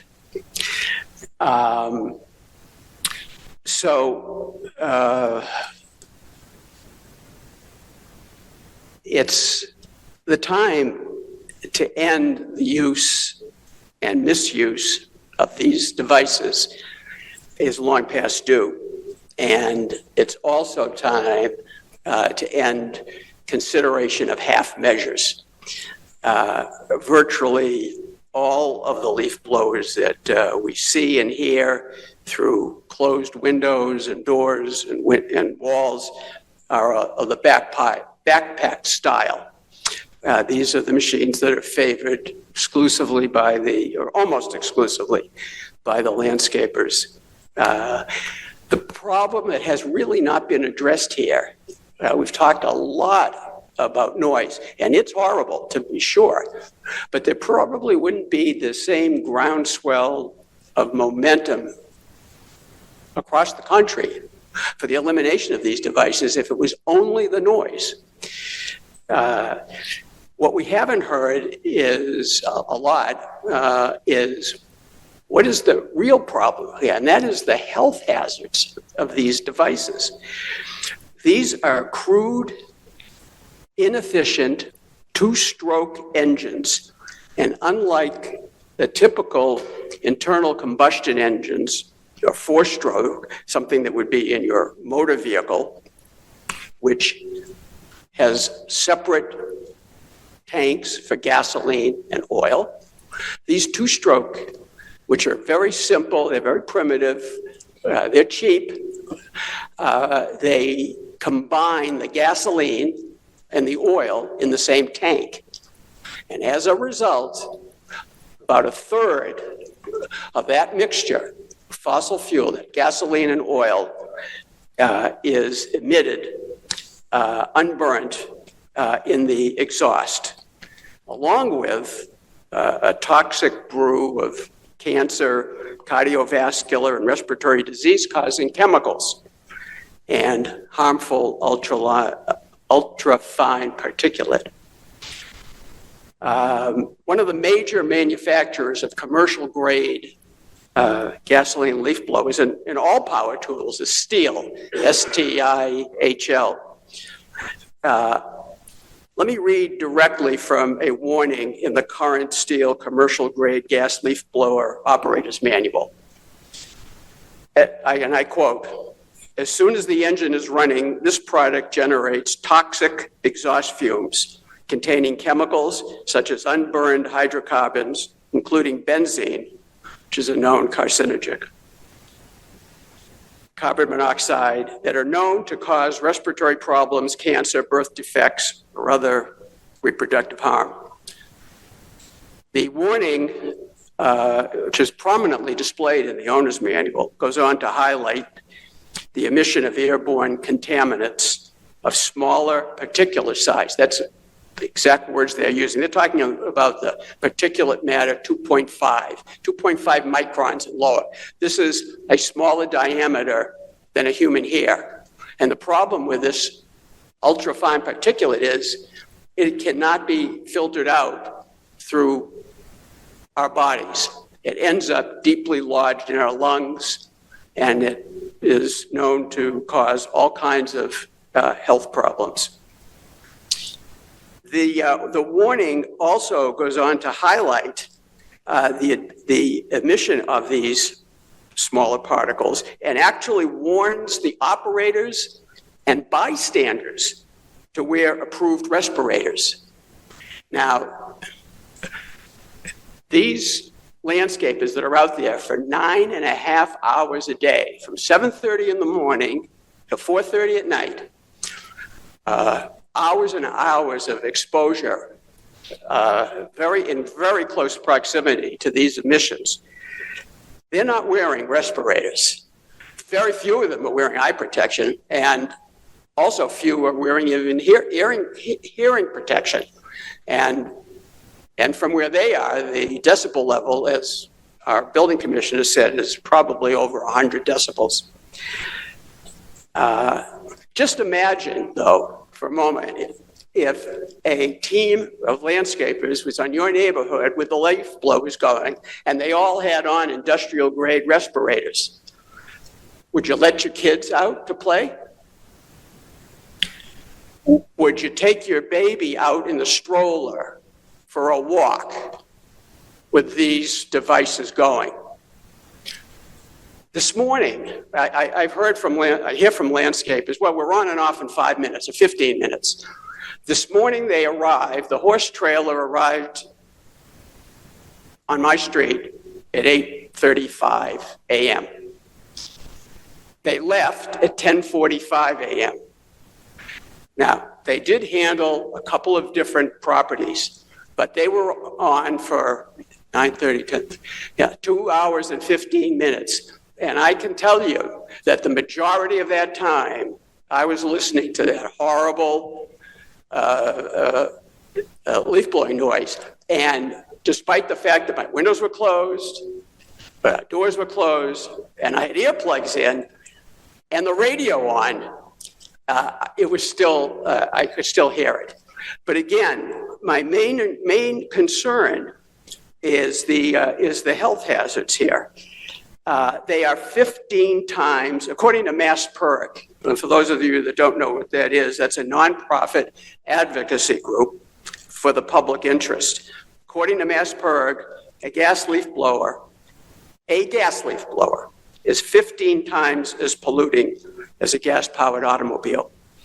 According to the California Air Resources Board, 1 hour the use of a single backpack blower generates the same emissions as a car driven 1,100 miles. And I think one of our residents mentioned that, although she didn't cite the source. So she was right on.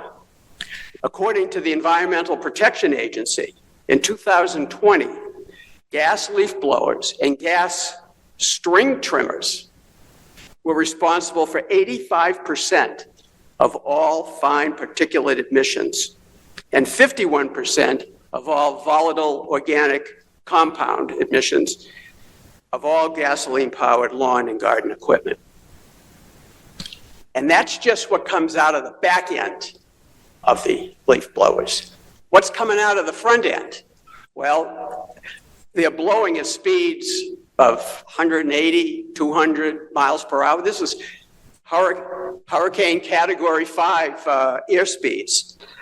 And they're blasting a lot of stuff into the air that neither you or your children want to inhale, like animal feces, construction dust, mold, fungus, pollen, pesticides, herbicides, and all of this stuff lingers in the air for hours. So it's not just a problem in front of your house, but all of your neighbors. So in Medford, from mid-March to mid-December, except for Sundays and rainy days, there are over 50 landscaping companies that fan out every day for 9 hours, 9.5 hours, from 7:30 to 4:30. And they're polluting the neighborhoods. And not only the air that we breathe outside, but inside our homes as well, if we choose to open our windows. Do we really want these machines operating daily in our neighborhoods for 9.5 months a year? To my good neighbors who knowingly or unknowingly permit landscapers to use the gas leaf blowers, I'd say the Masters Golf Tournament is never relocating from Augusta, Georgia to your lawn. Your lawn does not need to look like wall-to-wall carpeting. It can still be properly cared for and have a manicured appearance by a combination of electric or battery-powered blowers, rakes, and brooms, and grass clippings. All summer long, the landscapers are blowing grass clippings. These do not need to be blown anywhere. Scots, everyone's heard of Scots. They make the grass seed and lots of other lawn chemicals. They actually recommend that the grass clippings be left in place. We cannot continue to sacrifice the health of our residents on the altar of spit-polished lawns. We don't let our children drink polluted water.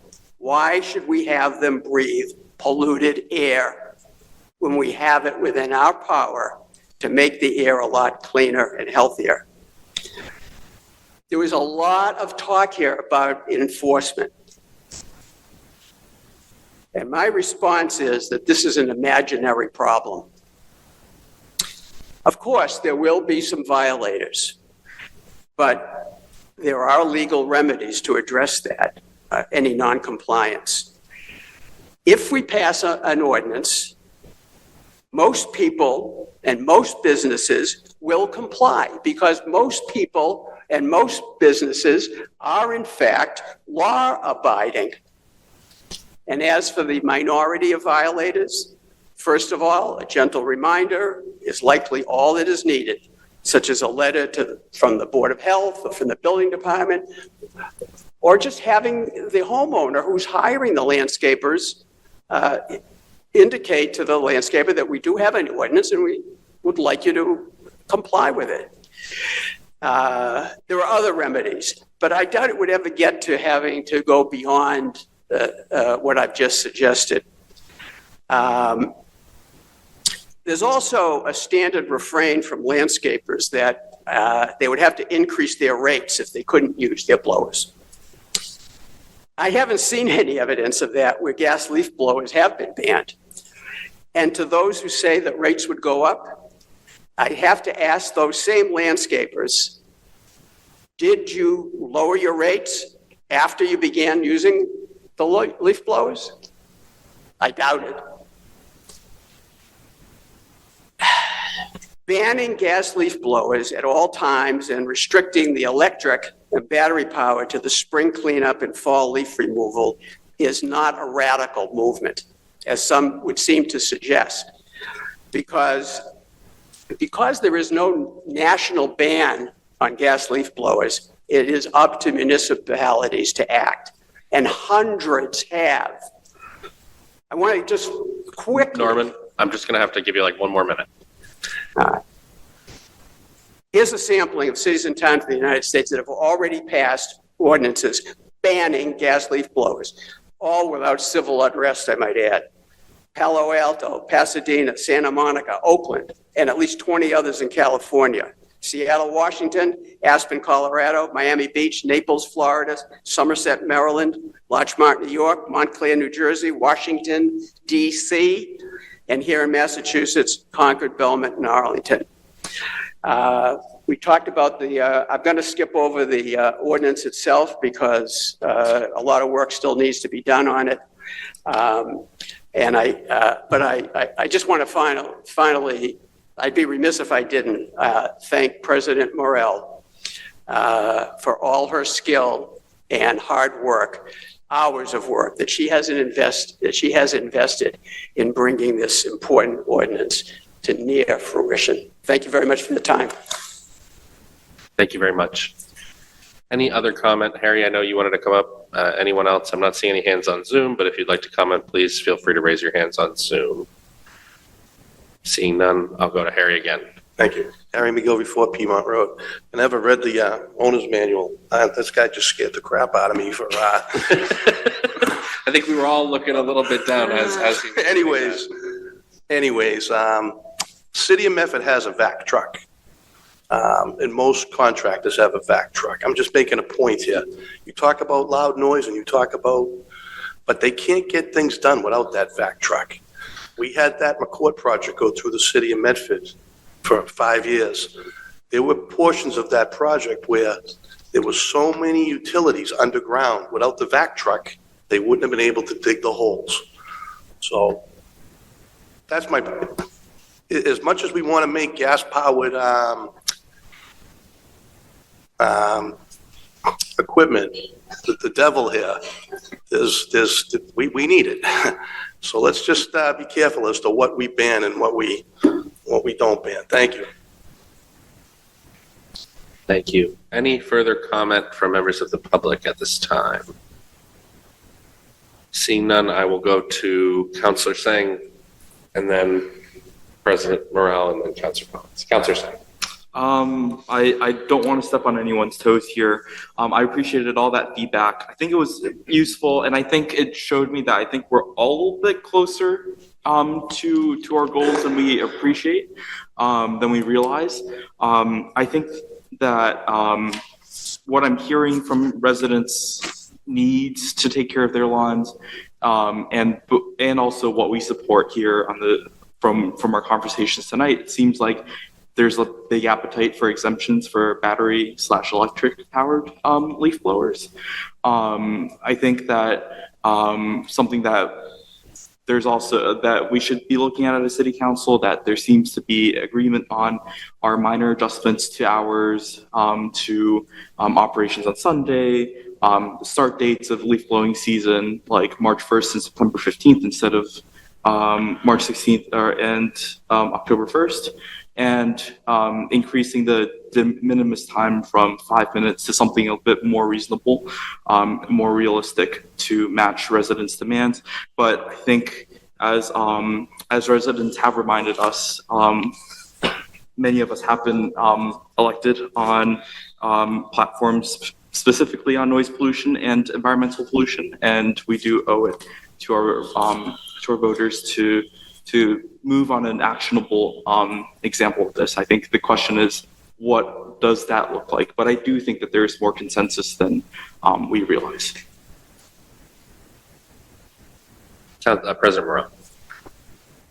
Yeah, so I would make a motion based on this discussion that we adjust Section 2 under limitations of use so that it reads, in accordance with sections 38 through 34 and 38 through 37. And then that goes into some language, sorry, that the use of leaf blowers is restricted to the hours between 7 a.m. and 6 p.m. on any day. Okay. And then I think it would, okay, we'll start with that. Can you email this language? Yes. So I can put it in the report. Yeah. I think if I may suggest that it might be more useful for us to make motions about general policy changes rather than specific language. 'Cause Okay. I'm going to make a motion that we reorganize and remove a bunch of the Okay, yeah, and legalese. because I think, this has to go back to legal counsel. Right. They can actually put in the work of getting us an ordinance that is reflective of Medford and not just giving us Somerville's ordinance, so. So the motion would be to change the hours from 9 to 5 to 7 to 6. Yes, in accordance with the existing noise ordinance. That's motion. We'll take all the motions at once, but that's motion by President Morrell, seconded by Councilor Collins. And then I would also motion to strike the language exempting city properties from these regulations. And then also, I don't know if we're on the same motion, add city properties to the requirements of subsection 3 under limitations of use. Okay, can you repeat that last part? Add city properties into the subsection 3 as far as the requirements, limitations of use. So that's a section that includes commercial leaf blower operators, owners of large properties, and then adding in the city of Medford. Can we have that be one motion, maybe? Sure, I think that's, yeah. Great. Yeah, as long as the clerk reads everything back. Great. Is there a second on that motion? And then I would just ask that we strike subsection 5 with regards to the specific decibels. Okay. Actually, Might not be the whole thing. there's a sentence in there that it says as far as OSHA requirements regarding PPE. So I would just ask that we strike the part specific to decibels. Between the notwithstanding, or after the word agency, through the period after the word decibels. Yeah, yes.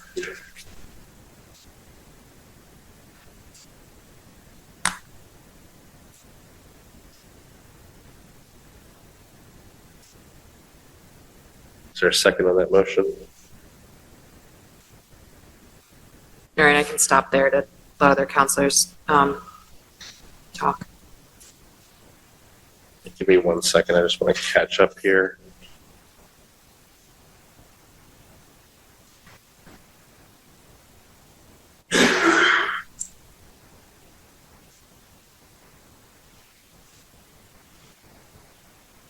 Okay.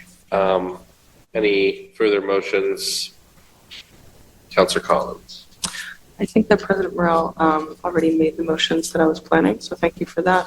I want to clarify, do we already have a motion on the floor to make electric leaf blowers exempt from existing seasonal restrictions? In that case, I would make a motion to make electric leaf blowers exempt from the.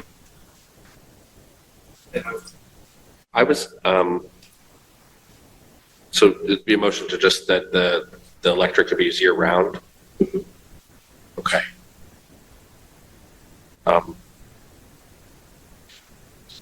Electric blower exempt from provision for the, from provision.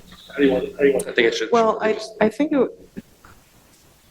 it would be exempt from Section B limitations on use subsection 1, but I'm also cognizant that this is going to get reorganized, so I'm not sure if referring to the subsections is helpful at this point. Okay, so it's let's just have it as a motion that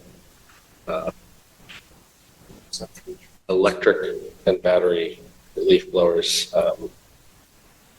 can be used year round. I think that's an easier way to phrase it this time. It's a motion by Councilor Collins, seconded by.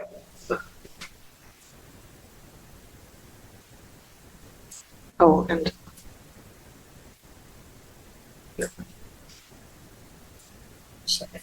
This Councilor saying.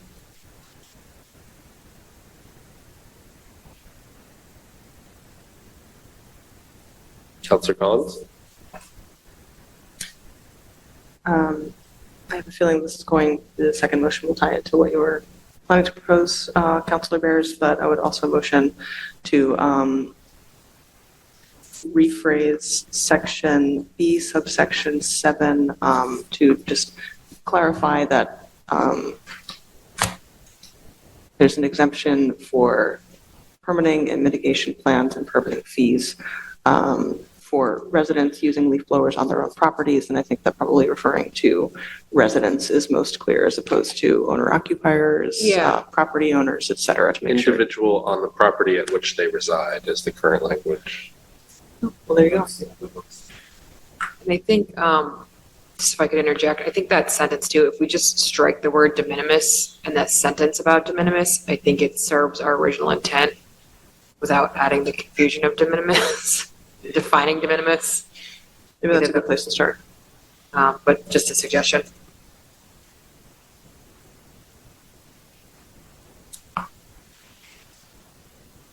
Okay. So it's a motion to rephrase B7 with the exemption for permits and mitigation fees and to strike the word de minimis in that section.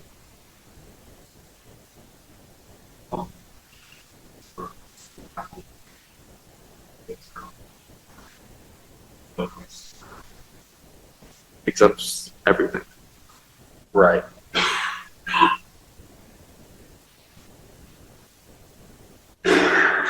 I'm sorry, what do you mean by that? If we strike the word de minimis, we have to reincorporate that second sentence somehow into the first sentence. To be one or two. Yeah, it refers to two specific sections. So it says, it's currently in the limitations set forth in subsections B 1 through 2 shall not apply to, and it says de minimis because de minimis is divided. It's defining amount of time. It's mostly that if we get rid of all references to de minimis in here and get rid of that second sentence, then it's a complete exemption from everything. I think we should, and this is where it goes to why I think we need to restructure it. My suggestion would be that we motion to say that the use of a leaf blower by an individual on the property at which they reside shall have the following limitations. And that would be, Happy to make a more general motion along the lines of recapturing the intent that these restrictions do not apply to individuals using them on their own properties. Yeah. That doesn't need to be in B7. So essentially, it would just be that they would be in that the use of a leaf blower by an individual on the property at which they reside would be required to be in compliance with sections 38, 34, and 38, 37. That's the noise ordinance. And then the only other restriction that we were placing was some sort of aggregate time limit. Yeah, that's a good point. I'm not arguing against myself unintentionally. I think, I remember saying the de minimis there is helpful for folks that need to operate outside the regular noise ordinance. So I forget I ever said anything. I will go back to, because I think the point of the de minimis there, I think what we're trying to get at is there are these hours of the noise ordinance, but there may be circumstances where folks want to, need to, whatever, use their leaf blower for a certain amount of time to get their work done. And I think making sure we're exempting, or in my opinion, exempting residents from the ability to granting residents the ability to do that. Yeah. The most important part of it is just the aggregate time. Yeah. Create a definition, really, in my opinion. Yeah. I think that issue gets a little less important if we remove the prohibition on Sundays and holidays. I think that those kind of fringe cases where somebody really needs to use their leaf blower for what I'm sure would be a short amount of time, if it's before 7 or after 6, might fall under the category of a neighbor phone call or perhaps like a letter from code enforcement. I don't know. I'm not sure if I'm trying to in real time weigh if it's more useful to put it into the ordinance or if it's more confusing. Yeah, Councilor Collins has a point there. Especially if we vote on your motions, that section might just not be needed. It sounds like, just so I can understand it, that essentially if you're an individual and you want to use a leaf blower on your property, all we're going to say is you have to do it between the hours that the noise ordinance allows. Yeah. And otherwise, there's some additional amount of time that you could use it outside of the noise ordinance. Like you could use it after 6 p.m., but only for 15 minutes or. So what Councilor Collins was saying is that, that last part we cut out. So just say that the only limitation on an individual's use is the noise ordinance. Okay. So, sorry, what did you say, Vice President Barris? That the only limitation on an individual using a leaf blower on the property where they live would be the noise ordinance. Yeah, I guess my point to that is the woman we had here before who said, sometimes I'm out there at 7 or I'm doing little bits at a time with like my electric leaf blower, so I don't want to impede on that, I guess. I mean, So we could do noise ordinance or some amount of minutes is what I'm saying. Okay, got it. Yeah. I would be open to either. I Yeah. think either works and makes sense. I'm saying it would be an or in the phrasing of it. Yeah. Generally, try to keep it within the noise ordinance. If you're going outside of the hours allowed by the noise ordinance, you get 30 minutes. Yeah, okay. I don't know if 30 is right. You guys can debate that. Yeah, well, I was going to say we should maybe talk about what makes sense. I think 15 or 30 makes sense. But We could make a Think motion to receive feedback from the Board of Health or Building Commissioner on what the correct de minimis number of minutes should be in this case. I'll second the motion. Could you say that again, please? I couldn't hear it. To just request feedback from Commissioner Forty or designee from the Board of Health on what an appropriate de minimis interval would be.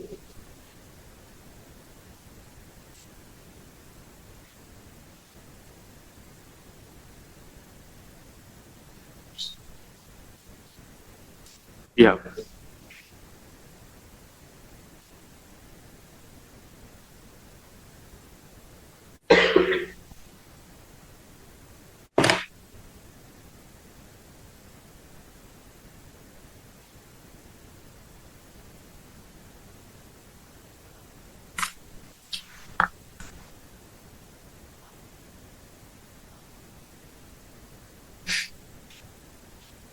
A motion to amend section B subsection 7 to say that this ordinance would only limit the use of a leaf blower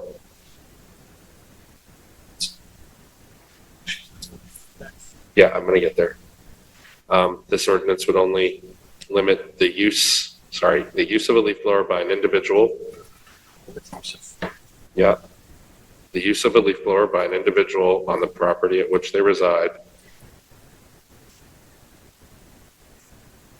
Be compliance with sections 38-34.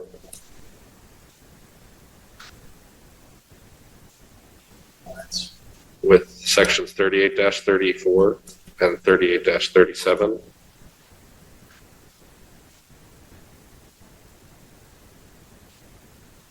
And to allow some amount of time outside of those restrictions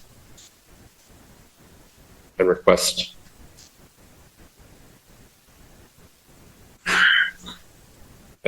feedback from Commissioner Forty and the Board of Health on what that length of time should be.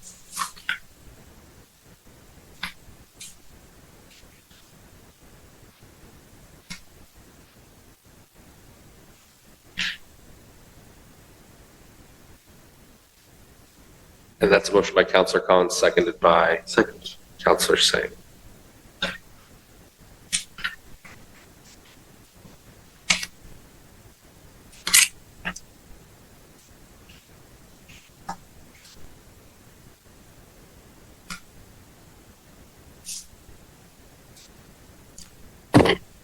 Are there other motions? I have a couple, but go ahead. I know Councilor Collins' motion to have electric or battery exempt from section, from the seasonal regulations, but I would motion that it also includes section 2, just as far as the time regulations, just because of the noise ordinance regulations. Or not. Sorry, it would. So have electric leaf blowers be exempt from sections 1 and 2. So I think we talked about section 1 is the seasonal and section 2 is like the time of day. Just having electric be exempt from the time of day regulations. So you could use it whenever. You could use an electric at 9 p.m.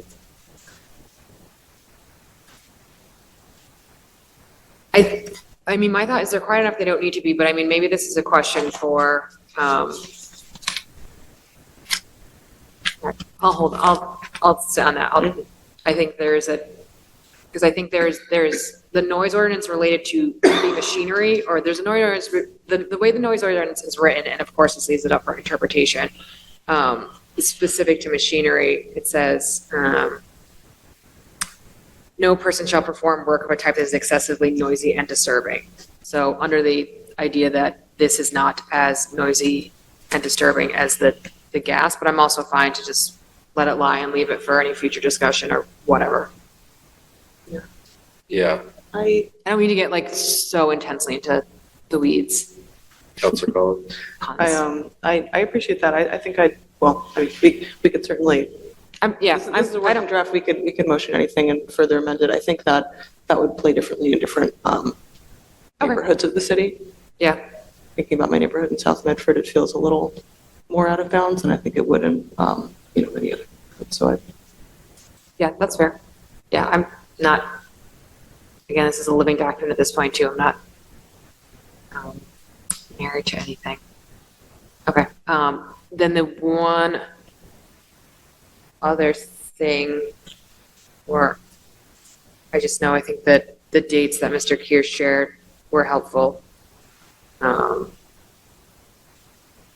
Yes, I had March 15th to May 31st and September 15th to December 15th. That's what I had. I just have something else I just want to. Oh, sure. Go ahead. I have to go coach. What is your next steps? Like, is there another meeting or? There'll be. We're going to file all these motions, then there'll be another meeting once legal counsel has drafted all these motions into hopefully more readable language. Okay. And my guess is it will be after the new term starts in January. One thing that we are, fingers crossed, going to have implemented by our first meeting in January is a new online agenda and meeting management system where more of these files, like the drafts and stuff, will actually be attached to the online agendas for people to access. Okay. Sounds Yeah. good. Yeah. So just procedurally, the stuff has to go through committee. Until it's voted out of committee, it's not going to be something we actually vote on. Some stuff stays in committee forever. Some stuff, the last time we met on this was a year ago. I'm not going to be on the next council, so I shouldn't make any promises. But yeah, there's at least one more meeting of a committee style likely before it would end up on anything that would actually be voted on. Okay, perfect. Great. Thank you.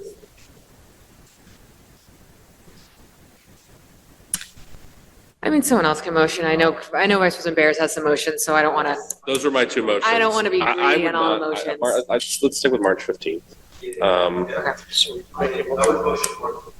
Counselor Singh is making a motion that the restriction, that they would be allowed between, and so let's be clear here. Because we've exempted electric entirely, that's January 1 to December 31. Yes. Okay. So this would be for the gas blowers, March 15 to May 31, and then September 15 to December 15. Okay, that's a motion by Counselor Singh.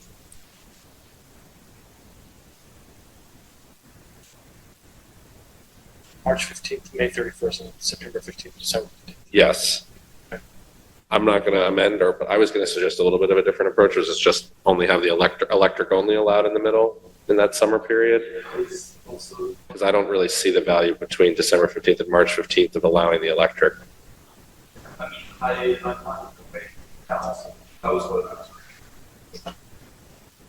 think it's just easier language wise. Also, I think that the seasons have the seasons decide what people are Okay. Yeah, I'm fine with gonna this do. too. I think for me particularly, I think it's about the right to, quiet enjoyment, during the summer, I think is what folks are seeking.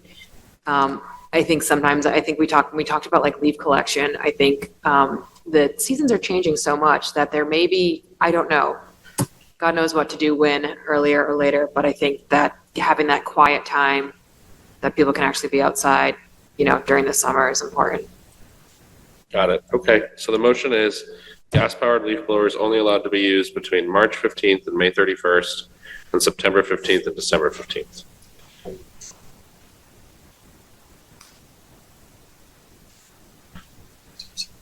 That's motion, Counselor Singh, seconded by?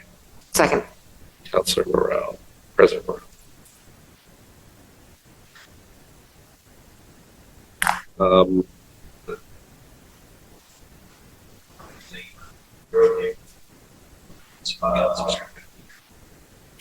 Yeah, I think I don't think people are going to be using it on top of the snow. Maybe they are, if they have to, maybe there's a reason, I don't know. Yeah, I think just for clarity, I think it's this use, I think to also Mr. Kears's point, it's like it's limited by the weather anyways, but I think for clarity, it's just easier to say that it's either exempt or they are allowed, whatever. It's just like the very straightforward sentence.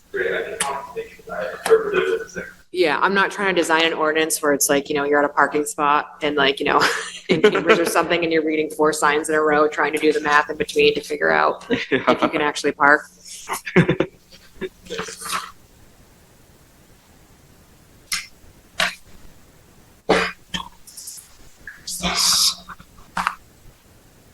And I do think just for a discussion point, I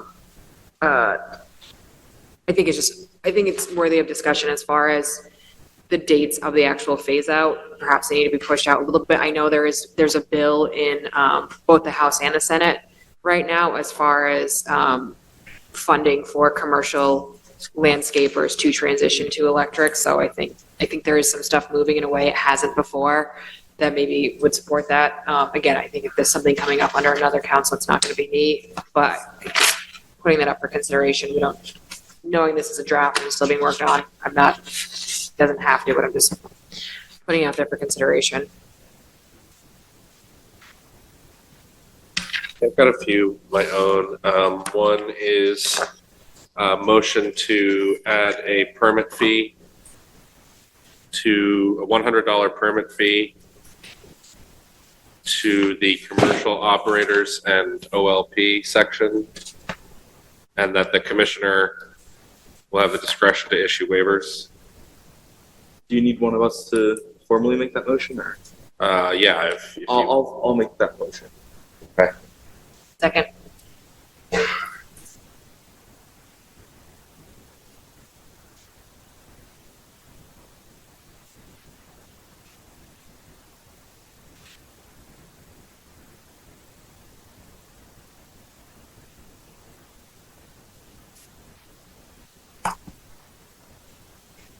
Second is to establish a special revenue fund for all fines collected under this ordinance.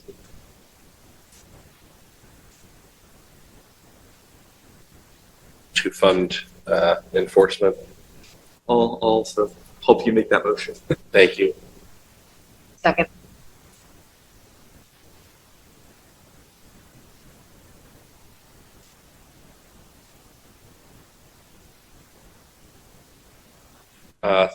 Third is enforcement, to specify in the enforcement section that this will be enforced by the building commissioner or designee. So moved.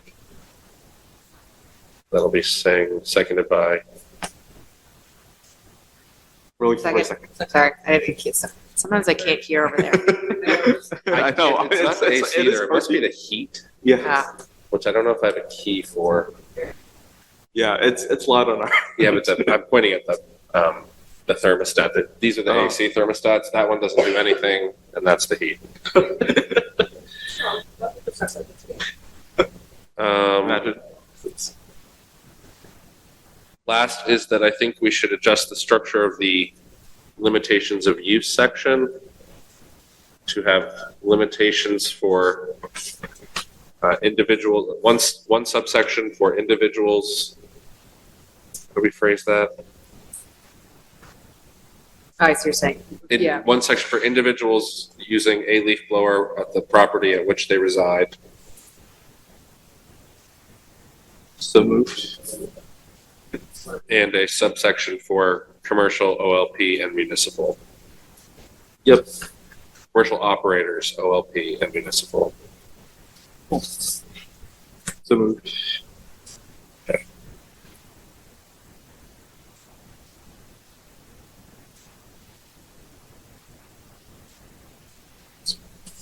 Yeah. Is there a second? Yeah. Oh, yeah, okay.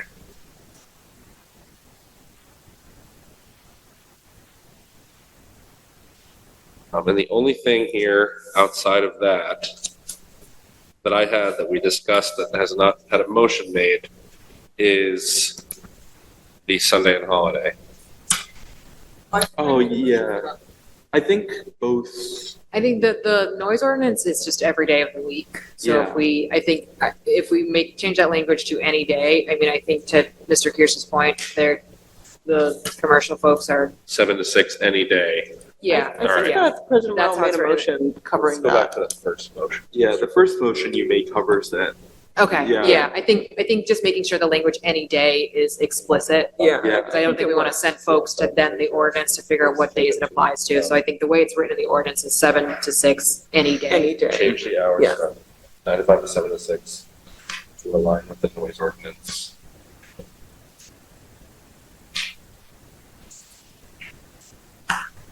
And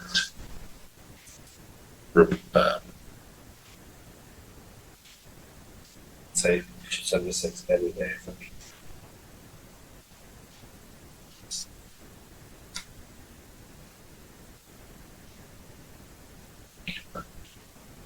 All right, let's read back the 10 motions.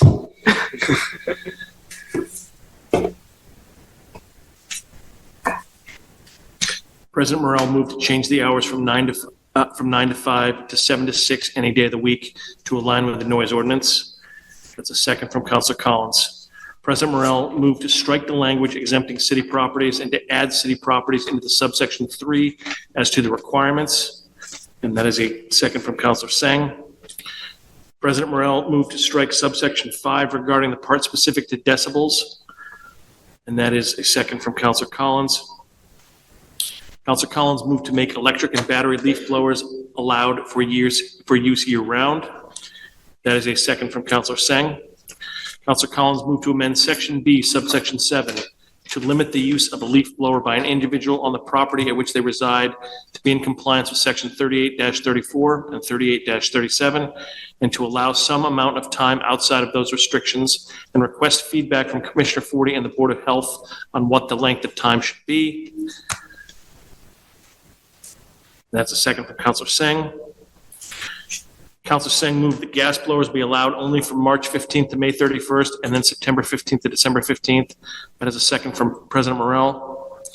Councilor Singh moved to add $100 permit fee to the commercial operators and OLP section, and that the commissioner will have the discretion to issue waivers. Second from President Morrell. Councilor Singh moved to establish a special revenue fund for all fines collected under this ordinance to fund enforcement. Second by President Morrell. Councilor Singh moved to specify that enforcement will be by the building commissioner or designee. Second by President Morrell. Councilor Singh moved to have one section for individuals using leaf blowers at the property at which they reside and a subsection for commercial operators, OLP, and municipal. That is a second from Councilor Collins as well. Any questions or comments about those motions? Anything that needs to be edited or changed? Yes. I didn't have an opportunity to comment at all on the draft, and I have just two brief comments, which are, I believe, just were missteps, probably inadvertent on the part of the law firm that drafted. And I'll just, I have other issues with the ordinance. It's not the way I would draft it, but on limitations of use, well, first of all, on the definitions of a commercial leaf blower, having 2 or more employees, that's totally unnecessary. The whole purpose of this ordinance eventually is to rid ourselves of gas leaf blowers. And so it doesn't really matter whether or not the commercial proprietor is a sole proprietor, or he has 10 employees, or he has 1 employee, or he's just one guy in a pickup truck in a leaf blower. So my suggestion is that the definition of commercial leaf blower operator be revised to state is any person or business, including but not limited to sole proprietorship, partnership, limited liability company, corporation, or other entity, organization, or arrangement that receives, and the rest of it is okay.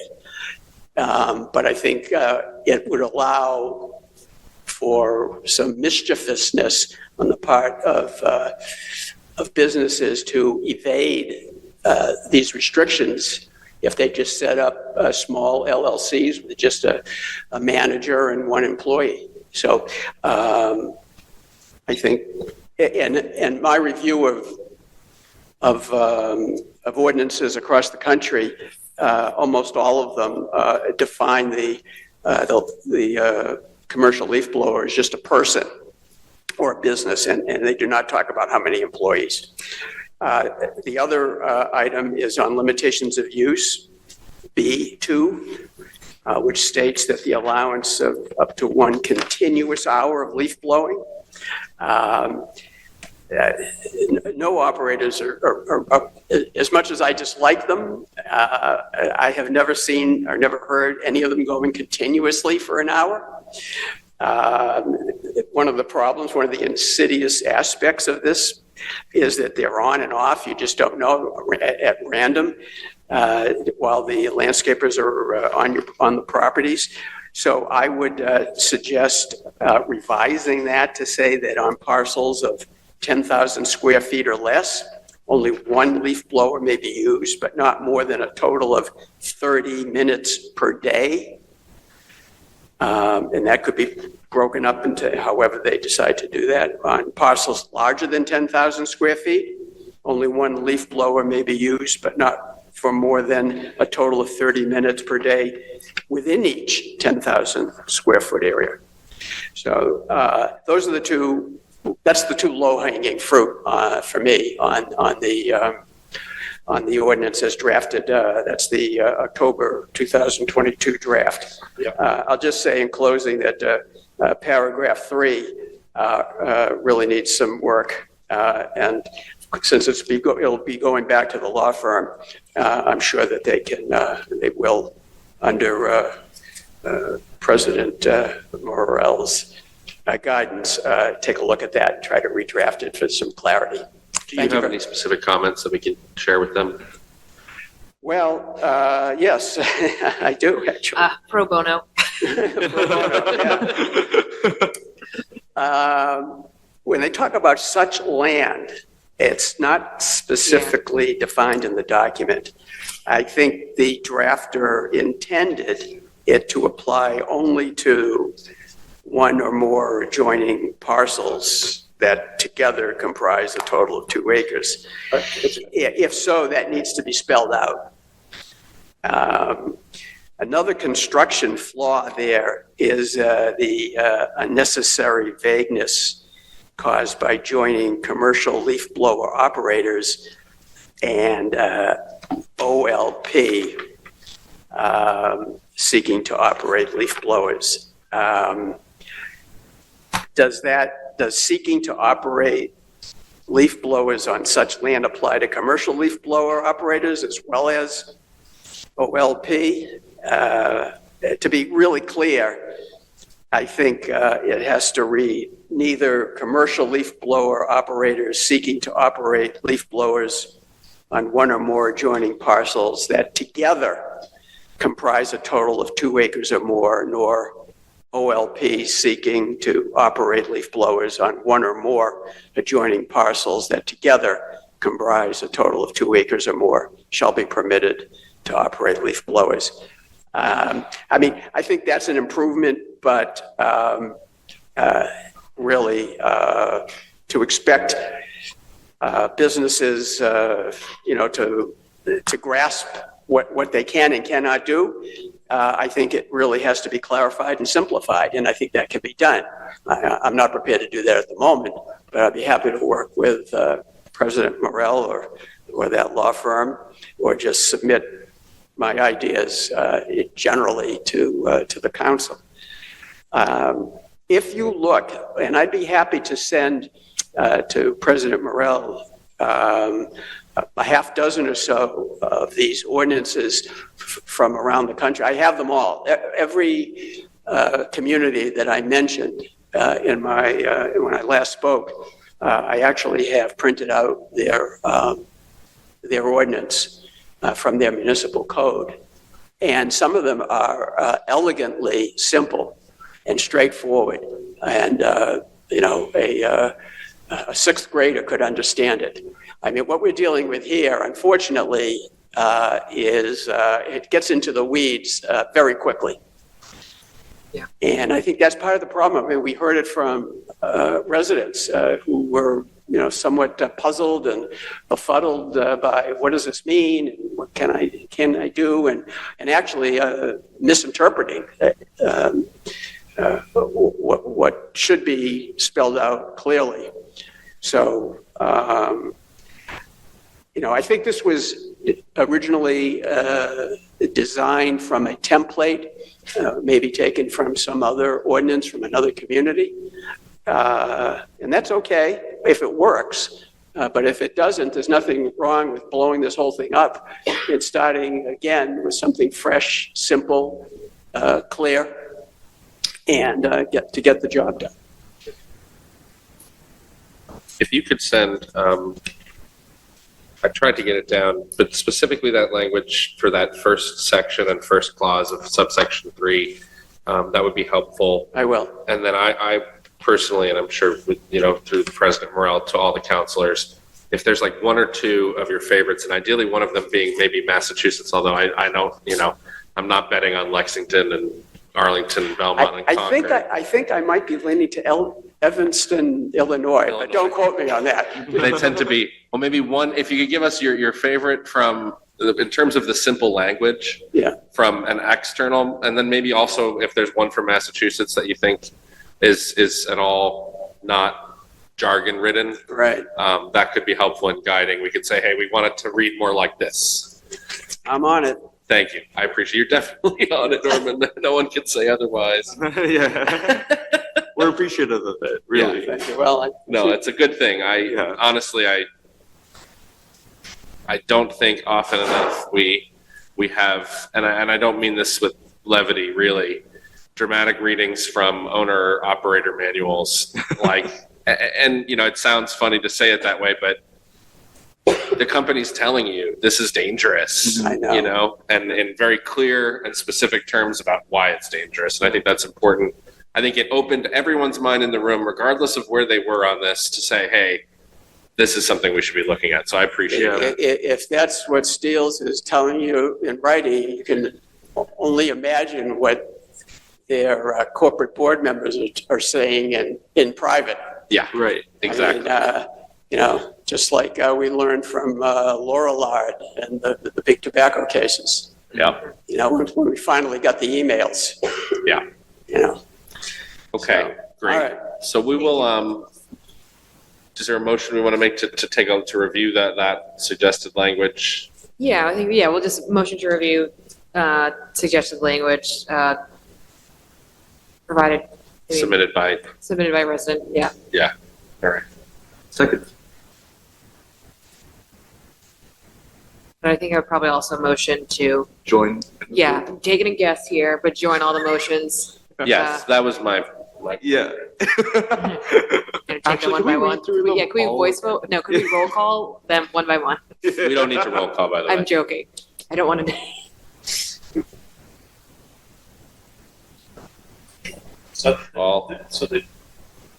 The last two motions I have, I reflect that Vice President Bears has asked Mr. Kaplan to send the ordinance language and several sample ordinances to council. And then President Morrell moved to review the suggested ordinance language submitted by Mr. Kaplan. That's got a second from Councilor Sang. And then President Morrell moved to join all motions. Yes. Join and approve or just join? Join and approve sounds great. Yes. Seconded by Yes, Councilor Sang. Join and approve. You looking at me? No. No, I'm looking at my little sheet of paper. I'm not used to You happen to be right. I'm not used to being over here trying to figure out what's happening. I used to sit over there. It's a flashback to January 2022. So you just need to call it at that point. Yes, on the motion of Council President Morrell, on the joined and approved, to join and approve all of the 11 motions. Second by Councilor Sang. Seconded by Councilor Sang. All those in favor? Aye. Opposed? None. Motion passes. Hold up. We have to motion to keep the paper in committee, or We is it need kind of- to, who are we asking to take a look? What is our now order of operations? Do we want I can to, suggest something. the clerk has a suggestion. I could suggest something. I will have the committee report compiled. I have to, get typos out of there and everything. My suggestion would be to circulate this committee report to get Mr. Kaplan's language and the committee report, take both of those things and send them to whoever is going to be the next editor / drafter of this draft ordinance.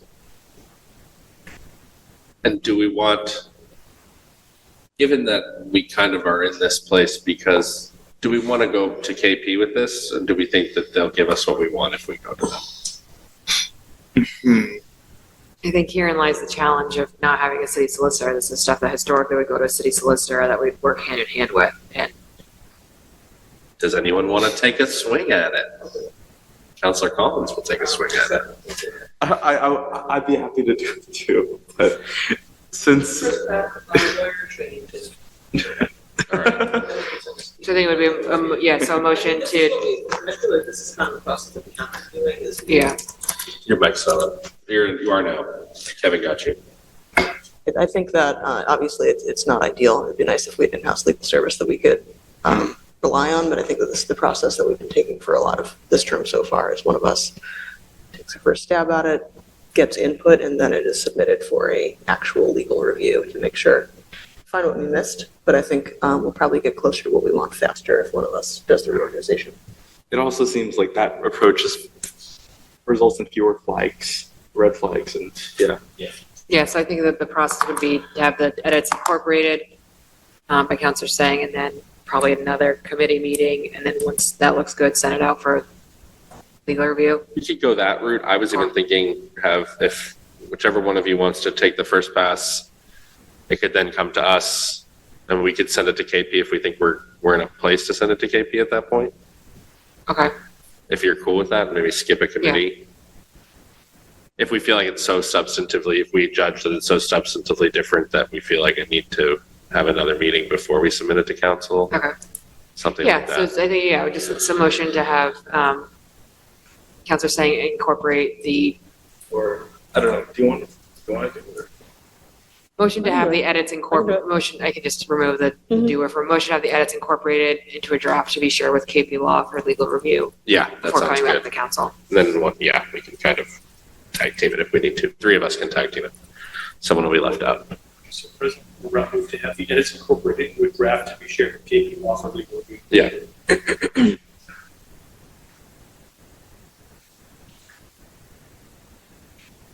On the motion, Councilor Morrell, seconded by Councilor Sang. All those in favor? Opposed? Motion passes.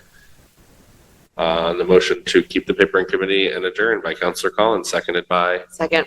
President Morrell. All those in favor? Aye. Opposed? Motion passes. Meeting is adjourned. Thank you.